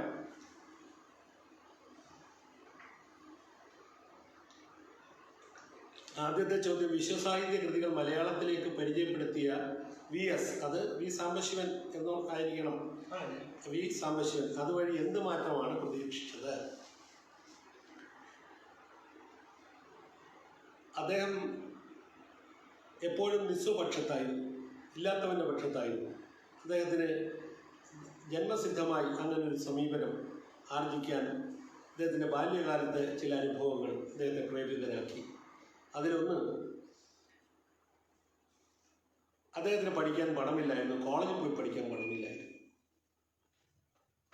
കലാശാല വിദ്യാഭ്യാസം ചെയ്യാൻ എനിക്ക് കലശലായ മോഹം, പഠിക്കാൻ പണമില്ല. ആദ്യത്തെ വേദിയിൽ അദ്ദേഹം പറഞ്ഞതാണ്, ഞാനൊരു കഥ പറയാം, പകരം നിങ്ങൾ എനിക്ക് പഠിക്കാൻ പണം തരണം. അങ്ങനെ ജനങ്ങൾ കഥ പറഞ്ഞതിന് കൊടുത്ത പണവുമായി അദ്ദേഹം പഠിക്കാൻ പോയി. അവിടെ ചെന്നപ്പോൾ അദ്ദേഹം പൊതുവിൽ, നേരത്തെ ഞാൻ പറഞ്ഞൊരു സാഹചര്യമുണ്ട്, വിശ്വസാഹിത്യം ജനങ്ങൾക്ക് സമ്മാനിക്കുവാൻ അദ്ദേഹം തുടങ്ങിയ ഒരു സാഹചര്യം, കഥകളുടെ അഭാവം എന്നുള്ളതായിരുന്നു പ്രധാനമായിട്ട് വന്നത്. അങ്ങനെ അദ്ദേഹം അനീസിയെ പരീക്ഷിച്ചു. പിന്നീട് ഒഥല്ലോ തുടങ്ങിയ ഒഥല്ലോ, സോഫോക്ലേസിൻ്റെ ആൻറ്റിഗണി, ഷേക്സ്പിയറുടെ തന്നെ പിന്നെ റോമിയോ ആൻഡ് ജൂലിയറ്റ്, ടോൾസ്റ്റോയുടെ അനീസിക്ക് പുറമെ ഉയർത്തെഴുന്നേൽപ്പ്, സനാറ്റ, അന്നാ കരീനീന തുടങ്ങിയിട്ടുള്ളതൊക്കെ അദ്ദേഹം അവതരിപ്പിച്ചു. ഇവിടെ ഈ അസമത്വത്തിൻ്റെ ഒരു പ്രശ്നം അദ്ദേഹത്തിന് ശ്രദ്ധിക്കാൻ കഴിഞ്ഞു. ഈ വൈജ്ഞാനിക അസമത്വം, ചിലർക്ക് പഠിക്കാൻ കഴിയുന്നു, ചിലർക്ക് പഠിക്കാൻ കഴിയുന്നില്ല. ചിലർ പഠിക്കാൻ കഴിയാതെ എന്നേക്കുമായി ചില വിഷയങ്ങളിൽ നിന്ന്, ചില വിജ്ഞാനങ്ങളിൽ നിന്ന്, ചില സാഹിത്യങ്ങളിൽ നിന്ന് പിന്തള്ളപ്പെട്ടു. അവർക്ക് അങ്ങനെ സൗഭാഗ്യം ഉണ്ടാക്കി കൊടുക്കാൻ തൻ്റെ ഒരു സംരംഭം ഉതകും എന്ന് അദ്ദേഹത്തിന് തോന്നി. വിശ്വസാഹിത്യം പാടി പറഞ്ഞു കൊടുക്കുക. കാരണം കഥാപ്രസംഗം ചണ്ടാലഭിക്ഷയും ദുരവസ്ഥയും പാടി പറയാൻ വേണ്ടി ഉണ്ടായതാണ് ആദ്യം. ആ ധർമ്മം, ആ ദൗത്യമാണ് തുടർന്ന് നിർവഹിക്കുന്നത്. അപ്പോൾ ഒരു വൈജ്ഞാനിക അന്തരം, ചിലർക്ക് വിജ്ഞാനം ആർജിക്കാൻ, വലിയ സാഹിത്യം വായിക്കാൻ കഴിയുന്നു, ചിലർക്ക് കഴിയുന്നില്ല. ഇതിന് ഒരറുതി വരുത്താൻ താൻ ഇത് പാടിപ്പറഞ്ഞ്, ഹൃദ്യമായി പാടിപ്പറഞ്ഞു കൊടുത്താൽ അതിന് കഴിയും എന്ന ബോധമാണ് അദ്ദേഹത്തെ വിശ്വസാഹിത്യത്തിലേക്ക് നയിച്ചത്. അങ്ങനെ അത് അദ്ദേഹം സാധിച്ചു കൊടുത്തു. ഒരിക്കലും ചരിത്രം തന്നെ അന്തിമ വിധി എഴുതിയതാണ്. ഈ അക്ഷരം പഠിക്കാത്തതൊന്നും ഒരിക്കലും ഈ ഉന്നത സാഹിത്യം അല്ലെങ്കിൽ ഉന്നത കല അവൻ ആസ്വദിക്കാൻ കഴിയില്ല എന്ന് ചരിത്രം വിധി എഴുതി മാറ്റിയ ഒരു സംഭവം. ആ വിധി തിരുത്തുവാൻ, കാലത്തിൻ്റെ ആ വിധി തിരുത്തുവാൻ അദ്ദേഹത്തിന് കഴിഞ്ഞു. ആ മാറ്റമാണ് അദ്ദേഹം ഉദ്ദേശിച്ചത്. അത് ഒരളവ് വരെ അദ്ദേഹത്തിന് കൊണ്ടുവരാൻ കഴിഞ്ഞു. ഇനി അടുത്തത്, ഒരു കാലത്ത് സമൂഹത്തിന് രാഷ്ട്രീയ വിദ്യാഭ്യാസം നൽകിയ കലാരൂപങ്ങളാണ് കഥാപ്രസംഗവും KPSCയുടെ നാടകങ്ങളും. 90കൾക്ക് ശേഷം ഈ കലാരൂപങ്ങൾക്ക് പ്രസക്തി കുറഞ്ഞത് എന്തുകൊണ്ടാണ്? സമൂഹം മാറിയത് കൊണ്ടാണോ? തീർച്ചയായിട്ടും നമ്മുടെ സമൂഹത്തിൽ അപ്രതിഹതമായ മാറ്റങ്ങൾ, നമ്മൾ നനച്ചിരിക്കാത്ത മാറ്റങ്ങൾ വന്നു ഭവിച്ചുകൊണ്ടിരിക്കുന്നു. ഒരു സമയത്ത് കേരളത്തിൽ ഈ കമ്മ്യൂണിക്കേഷൻ വളരെ പരിമിതമായിരുന്നു. നമ്മളൊരു ഇട്ടാവട്ടത്ത് ഇവിടെ കിടക്കുന്ന ആളുകളാണ്. ഒരു കാര്യം നമ്മൾ അറിഞ്ഞു വരണമെന്നുണ്ടെങ്കിൽ പത്രം വരെ 2 ദിവസം താമസിച്ചെത്തിയ ചരിത്രമുള്ള പഴയ കാലമുണ്ട്. ഇന്ന് അങ്ങനെയല്ലല്ലോ, വളരെ ഫാസ്റ്റ് ഇൻഫർമേഷനാണ്. അപ്പം അങ്ങനെയുള്ള മാറ്റങ്ങൾ ലോകത്ത് സംഭവിച്ചുകൊണ്ടിരിക്കുകയാണ്. മുമ്പ് ഇതുപോലെ രാഷ്ട്രീയ വിദ്യാഭ്യാസം ഉൾപ്പെടെയുള്ള വിജ്ഞാനം കൊടുക്കുവാൻ വേണ്ടി ഇത്തരം പ്രചരണങ്ങൾ വളരെ ആവശ്യമായിരുന്നു ജനങ്ങൾക്ക്. അത് അറിഞ്ഞു കണ്ട് അന്ന് നിർവഹിക്കുവാൻ സാംബശിവനെ പോലെ, കടാമംഗലത്തെ പോലെ ഉള്ള കാഥികർ, അവർക്ക് താഴെ പിന്നീട് വന്നിട്ടുള്ള കാഥികരൊക്കെ ശ്രമിച്ചിട്ടുണ്ട്. പി സാംബശിവൻ ഈ രാഷ്ട്രീയ താല്പര്യം കാണിച്ചത് തുടങ്ങിയത് അദ്ദേഹം കമ്മ്യൂണിസ്റ്റ് പാർട്ടിയിലേക്ക് ക്ഷണിക്കപ്പെട്ടതുകൊണ്ട് അദ്ദേഹത്തെ ക്ഷണിച്ചത് ശങ്കരനാരായണൻ തമ്പിയാണ്. അന്ന് ശങ്കരനാരായണൻ തമ്പി കേരളത്തിലെ ആദ്യത്തെ കമ്മ്യൂണിസ്റ്റ് സ്പീക്കർ. ശങ്കരനാരായണൻ തമ്പി ഒളിവിലായിരുന്നു, കാരണം പാർട്ടി നിരോധിക്കപ്പെട്ടിരുന്നു. ഒളിവിലിരുന്ന സമയത്ത് വി സാംബശിവൻ ആലപ്പുഴ കഥ പറയാൻ ചെന്നു. ഒളിവിൽ നിന്ന് ശങ്കരനാരായണൻ തമ്പി അദ്ദേഹത്തിൻ്റെ കഥാപ്രസംഗം കേട്ടു. തങ്ങൾ ഒളിവിലിരുന്ന് എന്താശയം പ്രചരിപ്പിക്കാൻ ശ്രമിക്കുന്നുവോ, ഇതാ ആ പാർട്ടിയോട് യാതൊരു ബന്ധമില്ലാത്ത ഒരാൾ സാംബശിവൻ തൻ്റെ ഉള്ളിൽ നിന്ന് അതേ ആശയങ്ങൾ നൈസർഗികമായി അദ്ദേഹത്തിൻ്റെ ഉള്ളിൽ കൂടി കൊള്ളുന്ന ആശയങ്ങൾ പാവപ്പെട്ടവന് വേണ്ടി അവൻ്റെ പക്ഷം ചേർന്ന് സംസാരിക്കുന്നു. അങ്ങനെ ഇയാളാണ് കമ്മ്യൂണിസ്റ്റ് പാർട്ടിയിലേക്ക് ഏറ്റവും പറ്റിയ ആൾ എന്ന് പറഞ്ഞ് കമ്മ്യൂണിസ്റ്റ് പാർട്ടിയിൽ അദ്ദേഹത്തെ ക്ഷണിച്ചത് ശങ്കരനാരായണൻ തമ്പിയാണ്. അദ്ദേഹത്തിന് പാർട്ടി മെമ്പർഷിപ്പ് കൊടുക്കുന്നത് വി എൻ അച്യുതക്കുറുപ്പ് എന്ന് പറയുന്ന അഡ്വക്കേറ്റ്. അദ്ദേഹം ഇപ്പോഴും ജീവിച്ചിരിപ്പുണ്ട്. അപ്പം അങ്ങനെ അദ്ദേഹത്തിന് രാഷ്ട്രീയ ബന്ധമുണ്ടായി. ആ കാലം എന്ന് പറയുന്നത് കമ്മ്യൂണിസ്റ്റ് മുന്നേറ്റത്തിൻ്റെ, അതായത് നവോത്ഥാനത്തിൻ്റെ ആ ഉഴുതിട്ട ഭൂമിയിൽ, നവോത്ഥാന സന്ദേശങ്ങൾ ഉഴുതിട്ട ഭൂമിയിൽ, നവോത്ഥാന പ്രക്രിയ ഉഴുതിട്ട ഭൂമിയിൽ സോഷ്യലിസത്തിൻ്റെയും കമ്മ്യൂണിസത്തിൻ്റെയും ഒക്കെ ആശയങ്ങൾ വിതയ്ക്കാൻ പാകത്തിലുള്ള പ്രവർത്തനങ്ങളാണ് ഒളിവിലും തെളിവിലും കമ്മ്യൂണിസ്റ്റ് നേതാക്കന്മാർ ചെയ്തത്. അവർക്കൊപ്പം സ്വമേധയാ ചെന്ന് ചേർന്ന ഒരു സംഘം കലാകാരന്മാരായിരുന്നു കഥാപ്രസംഗകർ.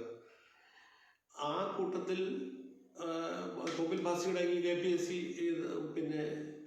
അവതരിപ്പിച്ച കമ്മ്യൂണിസ്റ്റാക്കി നാടകം ഉൾപ്പെടെ ഉള്ളതുണ്ട്.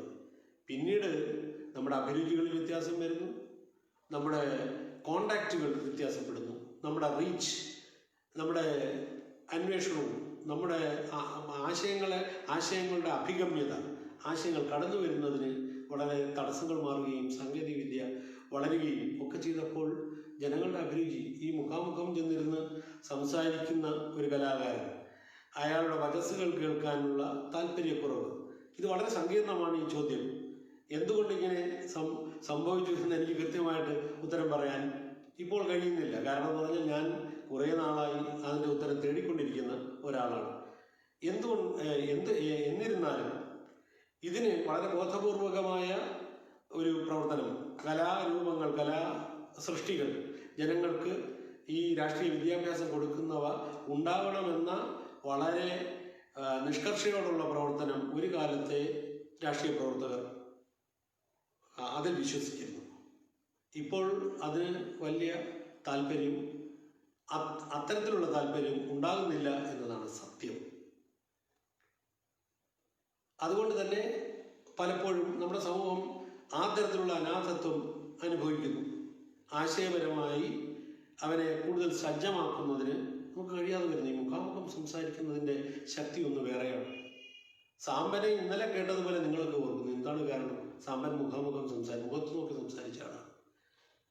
ഇപ്പോൾ ഇവിടെ മീഡിയ രാജാക്കന്മാരൊക്കെ നമ്മൾ ഒരുപാട് പേരുകൾ പറയാറുണ്ട്. അർണബ് ഗോസ്വാമിയോ അങ്ങനെയൊക്കെയുള്ള ആളുകളുടെ പേരുകൾ പറയുന്നു.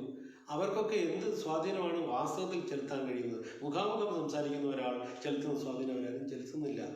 അതുപോലെ ഇലക്ട്രോണിക് മീഡിയയിൽ വരുന്ന ഒരു കലാരൂപം ആ സ്വാധീനത ഉണ്ടാക്കുന്നില്ല, ഗാഠമായ സ്വാധീനം ഉണ്ടാക്കുന്നില്ല. ഗാഠമായ സ്വാധീനം മുഖാമുഖം സംസാരിച്ച കലാകാരന്മാർ മാത്രം സൃഷ്ടിച്ച ഒന്നാണ്. അതിൽ പ്രമുഖനാണ് പി സാംബശിവൻ.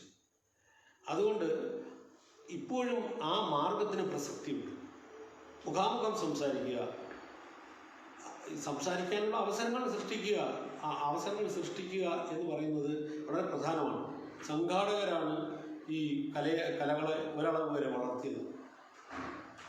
ഇവിടെ വളരെ താഴെ തട്ടിൽ പ്രവർത്തിച്ചിരുന്ന രാഷ്ട്രീയ പ്രവർത്തകർ ഒരു അമ്പലത്തിലെ ഉത്സവത്തിൽ ഇടപെട്ട് സാമ്പൻ്റെ കഥ വെക്കുക, അല്ലെങ്കിൽ ഗണാമംഗലത്തിൻ്റെ കഥ വെക്കുക, അതല്ലെങ്കിൽ മറ്റേതെങ്കിലും കാഥികരുടെ കഥ വെക്കുക.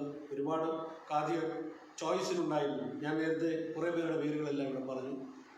അവരെ ആരെങ്കിലും വിളിച്ചുകൊണ്ട് വരിക, അവരൊക്കെ തന്നെ നല്ല ഈടുറ്റ കഥകൾ അവതരിപ്പിക്കും. ഈടുറ്റ നാടകങ്ങൾ ഇവിടെ നടത്തുന്ന സമിതികളുണ്ടായിരുന്നു. അത് വെച്ച് നേരത്തെ ചൈനീസ് സംഭവം ഞാൻ പറഞ്ഞതാണ്. അതിൽ ഈ കഥകൾക്കുള്ള പ്രാധാന്യം, ആ കഥകളിലൂടെ കാര്യങ്ങൾ തെര്യപ്പെടുത്തുന്നതിന്, ധരിപ്പിക്കുന്നതിന് ഉള്ള ആ സാധ്യത അതിപ്പോഴും നിലനിൽക്കുകയാണ്. കാരണം ഈ ജേർണലിസ്റ്റുകളൊക്കെ തന്നെ ഇന്ന് ഇലക്ട്രോണിക് മീഡിയ ആയാലും പത്രങ്ങളായാലും അവരുടെ ഒരു വലിയ പ്രചാരത്തിലുള്ള ഒരു പദമാണ് സ്റ്റോറി. ഒരു സ്റ്റോറി ചെയ്യുക. അപ്പോൾ സ്റ്റോറി എന്ന് പറയുന്നത് ഈ പറഞ്ഞതുപോലെ ജന്മസിദ്ധമാണ്. കഥാശ്രവണ കൗതുകം മനുഷ്യന് ജന്മസിദ്ധമാണ്. അതിൻ്റെ സാധ്യത അടഞ്ഞിട്ടില്ല. അത് വീണ്ടും നമ്മുടെ രാഷ്ട്രീയ പ്രവർത്തകരും നേതാക്കന്മാരും അതിനെക്കുറിച്ച് വീണ്ടും ഓർക്കണം. അത്തരം മാർഗങ്ങൾ കൂടി അവലംബിക്കണം. നമ്മുടെ കാര്യങ്ങൾ കുറച്ചുകൂടി സുഗമമാവും എന്നാണ് ഞാൻ വിചാരിക്കുന്നത്. കഥാപ്രസംഗം സാമൂഹിക പുരോഗതിക്കും സാംസ്കാരിക ഉന്നമനത്തിനും കേരളത്തെ സഹായിച്ചെന്ന് പറയുമ്പോൾ പുതിയ കഥകൾ ഇന്നത്തെ സാമൂഹിക പ്രശ്നങ്ങളെ കുറിച്ച് വരുന്നില്ല എന്നതിനെക്കുറിച്ച് എന്താണ് അഭിപ്രായം? സാമൂഹിക പ്രശ്നങ്ങളെ മുൻനിർത്തി തന്നെ ആണ് എന്നെപ്പോലുള്ളവർ കഥ ഉണ്ടാക്കുന്നത്. ഇപ്പോൾ ചണ്ടാലഭിക്ഷയ്ക്ക് രണ്ടാമത് അവതരിപ്പിച്ചപ്പോൾ സത്യദേവനെ വീണ്ടും കൊണ്ടുവരിക എന്നത് മാത്രമല്ല, അന്ന് നമ്മുടെ നാട്ടിൽ ഏറ്റവും വലിയ വിവാദാസ്പദമായ ഒരു സംഭവം നിൽക്കുകയായിരുന്നു രാഷ്ട്രീയ പ്രശ്നം. അതങ്ങ് രാഷ്ട്രീയവൽക്കരിക്കപ്പെട്ട ഒരു പ്രശ്നമാണ് ഈ ശബരിമല വിഷയം. അപ്പോൾ ആചാരങ്ങളുടെ ഒരു വിഷയം വന്നു, ആചാരങ്ങളുടെ രാഷ്ട്രീയം വന്നു. ഇത് ആചാരത്തിലെ രാഷ്ട്രീയത്തെ വിരൽ ചൂണ്ടുന്ന, ജാതി രാഷ്ട്രീയത്തെ വിരൽ ചൂണ്ടുന്ന ഒരു കഥയാണ് ചണ്ടാലഭിക്ഷയ്ക്ക്. ഇന്നലെ ചെയ്ത ഒരു അബദ്ധം മൂഢർക്ക് ഇന്നത്തെ ആചാരമാകാം, നാളത്തെ ശാസ്ത്രമതാകാം, അതിൽ മുളായിക സമ്മതം രാജൻ. കേരള മുഖ്യമന്ത്രി അത് ഉദ്ധരിച്ചതാണ് ആ കാലത്ത്. അതേസമയം ആ കാലത്ത് വേദികളിൽ ഞാൻ കഥ പറയുകയുണ്ടായി. വി ഹർഷകുമാർ എന്ന് പറയുന്ന ഗാന്ധിയൻ അവതരിപ്പിച്ചിരുന്ന കഥ, ആ സമയത്ത് അവതരിപ്പിച്ചിരുന്ന കഥ ദുരവസ്ഥയാണ്, കുമാരനാശാൻ്റെ ദുരവസ്ഥ. ഇതൊക്കെ ഈ കാലഘട്ടത്തിൽ തന്നെയാണ്. ഇവിടെ സ്രോതസ്സിന് ഒരു കുറവില്ല. ഗാന്ധികർ തയ്യാറാണ്, അവർക്ക് അവസരങ്ങൾ കൊടുക്കുക. ഞങ്ങൾ പറയുമ്പോൾ ഞങ്ങൾക്ക് കഥ കിട്ടാൻ വേണ്ടി അതൊക്കെ പറയുന്നു എന്നുള്ളതാണ്. ആയിക്കോട്ടെ. ഇപ്പോൾ നമുക്ക് ഒരു കാര്യം എടുക്കാം. കോവിഡിന് മരുന്ന് കണ്ടുപിടിച്ചത് റഷ്യയാണ്. അതിൽ രാഷ്ട്രാന്തര മത്സര ബുദ്ധിയുണ്ട്. പക്ഷേ രക്ഷപ്പെടുന്ന ആരാണ്? ആ മത്സര ബുദ്ധി മനുഷ്യകുലമാണ്. അങ്ങനെ ഈ വിഭവ സ്രോതസ്, ഈ പാടിപ്പറയാൻ കഴിയുന്ന ആളുകളുടെ വിഭവ സ്രോതസ്, കഥകൾ ശക്തമായി അവതരിപ്പിക്കാൻ കഴിയുന്നവരുടെ വിഭവ സ്രോതസ് ഉപയോഗപ്പെടുത്താൻ ആളുകൾ മുമ്പോട്ട് വരണം. അപ്പോൾ സാമൂഹിക പ്രശ്നങ്ങളെക്കുറിച്ച് വരുന്നില്ല എന്ന ആ പ്രശ്നം അവിടെ അവസാനിക്കും എന്നാണ് എനിക്ക് തോന്നുന്നത്. വി സാംബശിവനോടൊപ്പം സഞ്ചരിച്ച പിന്നണി കലാകാരന്മാരെ പറ്റിയുള്ള ഓർമ്മകൾ വളരെ ഹൃദ്യമായ ഓർമ്മകളാണ്. ഒരിക്കലും മറക്കാൻ പാടില്ലാത്ത കലാകാരന്മാരാണ് ഞങ്ങളുടെ പശ്ചാത്തല സംഗീത കലാകാരന്മാർ. അവർക്ക് നമ്മൾ കൽപ്പിക്കുന്നതിലധികം പ്രാധാന്യമുണ്ട് പശ്ചാത്തല കലാകാരന്മാർക്ക്. വി സാംബശിവൻ്റെ ടീം ഒരു സുപ്രസിദ്ധമായ ടീമായിരുന്നു. ഇതുപോലെ ദൈവികമായി ഒത്തിണങ്ങിയ ഒരു ടീം വേറെയില്ല. ആദ്യകാലത്ത് ഹാർമോണിയം വായിച്ചിരുന്നത് നാണുകുട്ടൻ ഭാഗവതർ. അദ്ദേഹം വി സാംബശിവൻ്റെ റിഹേഴ്സലിൻ്റെ ചെലവ് വഹിച്ചത് അദ്ദേഹമായിരുന്നു. കാരണം വി സാംബശിവൻ്റെ ഈ പണമില്ല, പഠിക്കാൻ പണമില്ലാത്തത് കൊണ്ട് കഥ പറഞ്ഞ് പണം ഉണ്ടാക്കാൻ നിൽക്കുന്നു സാംബശിവൻ. റിഹേഴ്സൽ നടത്തുന്നത് ചിലവുള്ള കാര്യമാണ്. അത് മുഴുവൻ സ്വന്തം ചെലവിൽ നടത്തിയ ഒരു മനുഷ്യസ്നേഹിയായിരുന്നു നാണുകുട്ടൻ ഭാഗവതർ. നാണുകുട്ടൻ ഭാഗവതർ ആദ്യത്തെ ഹാർമോണിസ്റ്റ്, പിന്നീട് അന്ന് മൃദംഗം വായിച്ച ഗോപാലൻ, ഇവരൊക്കെയായിരുന്നു ആദ്യകാലത്ത്. പിന്നീട് എം ജി ഭാസി, അദ്ദേഹം കായംകുളത്ത് കണ്ടല്ലൂർ പ്രദേശത്തുകാരനാണ്, കണ്ടല്ലൂർ ഭാസി. പിന്നെ ആലപ്പി ബേബി, ക്ലാർനെറ്റ് വായിച്ചിരുന്ന ബേബിച്ചായൻ. അത് സ്നേഹത്തിൻ്റെ നിറകുടമായിരുന്നു. ഞാനൊക്കെ കൊച്ചുകുട്ടിയായിരുന്നു, എന്നെയൊക്കെ എടുത്തു നടന്ന ആളാണ് ബേബിച്ചായൻ മറ്റും. പിന്നെ തബല വായിച്ചിരുന്ന ചങ്ങനാശ്ശേരി ബഷീർ, ഷൺമുഖൻ, ഇങ്ങനെയൊക്കെയുള്ള കലാകാരന്മാർ. എന്നാൽ ജനങ്ങളുടെ എല്ലാം ശ്രദ്ധ ആകർഷിച്ച ഒരു തബലിസ്റ്റ് ഉണ്ടായിരുന്നു, കൊച്ചി വി രാജപ്പൻ. കൊച്ചി രാജപ്പൻ എന്നാണ് അറിയപ്പെടുന്നത്. അദ്ദേഹത്തെ കുറച്ചുകൂടി എളുപ്പത്തിൽ പരിചയപ്പെടുത്താനാണെങ്കിൽ നമ്മുടെ പ്രസിദ്ധ നടൻ മണവാളൻ ജോസഫിൻ്റെ ഇളയ സഹോദരനാണ്. അദ്ദേഹം 32 വർഷം വി സാംബശിവനോടൊപ്പം ഉണ്ടായിരുന്നു. അദ്ദേഹം കാലേവനിലേക്ക് പിന്നിലേക്ക് പോകുന്നിടം വരെ കൊച്ചി വി രാജപ്പൻ ഉണ്ടായിരുന്നു. അദ്ദേഹം രോഗഗ്രസ്തനായി ശയ്യാവലംബിയായി തീരുന്ന സമയത്ത് വി സാംബശിവൻ അങ്ങനെ കിടക്കയിലേക്ക് പിന്മാറിപ്പോകുന്ന ആ ഘട്ടത്തിൽ അദ്ദേഹമുണ്ട്, ഈ രാജപ്പൻ ചേട്ടനുണ്ട്. അദ്ദേഹം എന്നോടൊപ്പം തബല വായിച്ചു 3 വർഷം. പിന്നീട് വിശ്രമത്തിലേക്ക് പോവുകയും വി സാംബശിവൻ ഫൗണ്ടേഷൻ എന്നൊരു സംവിധാനം ഞങ്ങൾക്കുണ്ട്. ആ വി സാംബശിവൻ ഫൗണ്ടേഷൻ രാജപ്പൻ മാഷ്ക്ക്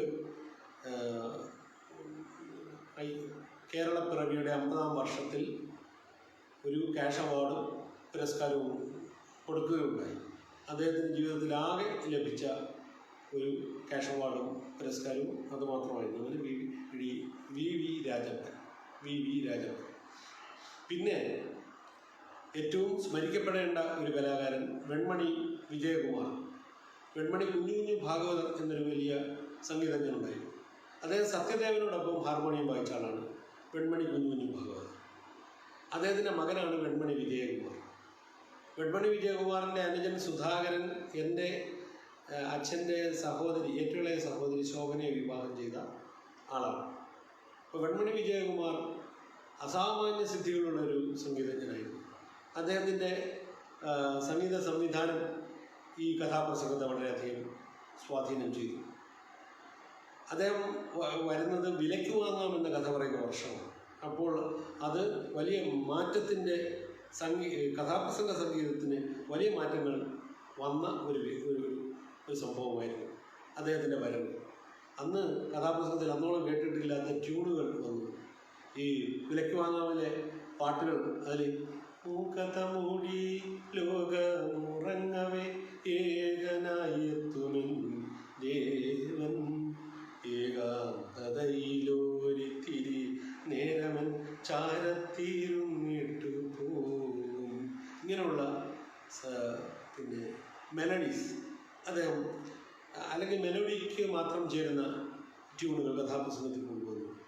അതിഥിയൊരാൾ വരും ആരാകാം, അവിവാഹിതനോ സുന്ദരനോ, സരസവാഗ്മിയോ സഹൃദയനോ, വിരസരൂപിയോ വിരൂപനോ, അറിയാതെൻ മനമുഴറുന്നു, അനുചിതമെൻ മനമുഴറുന്നു. ഇത്തരം സംഗീത വിപ്ലവം എന്ന് തന്നെ പറയാം കഥാപ്രസംഗത്തിൽ. യന്ത്രം എന്ന കഥയിലെ പാട്ടാണ് ഞാൻ ഇപ്പോൾ ചൊല്ലിയത്. അങ്ങനെ വലിയ മാറ്റങ്ങൾ കൊണ്ടുവന്നു, സംഗീതത്തിൽ വലിയ മാറ്റങ്ങൾ കൊണ്ടുവന്ന ഒരു വലിയ കലാകാരനായിരുന്നു വെൺമണി വിജയകുമാർ. ഒപ്പം അന്ന് റിതം വായിച്ചിരുന്ന ആലപ്പി ചെല്ലൻ, പിന്നെ guitar വായിച്ചിരുന്ന Alleppey Yusuf, Hawaiian guitar ആ സാംബശിവനൊപ്പം വന്ന കാലം ഇത്രയും. അന്ന് മുതൽ എനിക്ക് തോന്നുന്നത് പിന്നെ നദി എന്ന സിനിമ ഇറങ്ങി 1968 അദ്ദേഹം വരുന്നത്. കാരണം ഞാനിത്ര കൃത്യമായിട്ട് ഓർക്കാൻ കാരണം അന്ന് ഈ 1000 പാദസരങ്ങൾ എന്നുള്ള പാട്ട് ഗിറ്റാറിൽ വായിക്കുമായിരുന്നു, ഹവായിൻ ഗിറ്റാറിൽ. ഈ ഹവായി എന്ന് പറയുന്ന ദ്വീപിൽ കുഷ്ഠരോഗികൾക്ക് വായിക്കാൻ പാകത്തിലുള്ള ചില മെറ്റൽ പീസ് വെച്ച് ഗിറ്റാർ ഡിസൈൻ ചെയ്തതാണ് ഹവായിൻ ഗിറ്റാർ. ഹവായി എന്ന ദ്വീപിൽ അതാണ്. പക്ഷേ ഇദ്ദേഹം അങ്ങനെ പ്രശ്നമുള്ള ആളല്ല, പക്ഷേ ഹവായിൻ ഗിറ്റാറാണ് അദ്ദേഹം ചെയ്തത്. അത് ഹവായിൻ ഗിറ്റാറിൽ അദ്ദേഹം അത്ഭുതങ്ങൾ സൃഷ്ടിച്ചു. ചില ഗൾഫ് പ്രോഗ്രാമിനൊക്കെ എല്ലാവർക്കും പോകാനൊക്കാത്ത സമയത്ത് ശ്രീമാൻ യൂസുഫിൻ്റെ ഗിറ്റാർ പ്രയോഗം മാത്രമായിരുന്നു ആ പശ്ചാത്തല സംഗീതം നിർവഹിച്ചിരുന്നത്. പിന്നീട് ഇങ്ങോട്ട് വരുമ്പോൾ അവസാന കാലത്തുണ്ടായിരുന്ന കടവൂർ മധു, പിന്നെ താളം വായിച്ചിരുന്ന ബാബു, പിന്നെ മരിച്ചുപോയ വയലിനിസ്റ്റുണ്ട് ചങ്ങനാശ്ശേരി രാജൻ, അതുകൂടാതെ മുമ്പൊരു വയലിനിസ്റ്റ് ഉണ്ടായിരുന്നു ആലപ്പി ദാസ്. അദ്ദേഹത്തിൻ്റെ മകൻ ഒരിക്കൽ ഞാൻ മസ്കറ്റിലൊക്കെ പ്രോഗ്രാം ചെയ്യുന്നപ്പോൾ എനിക്ക് വേണ്ടി ഗിറ്റാർ വായിച്ചിട്ടുണ്ട്.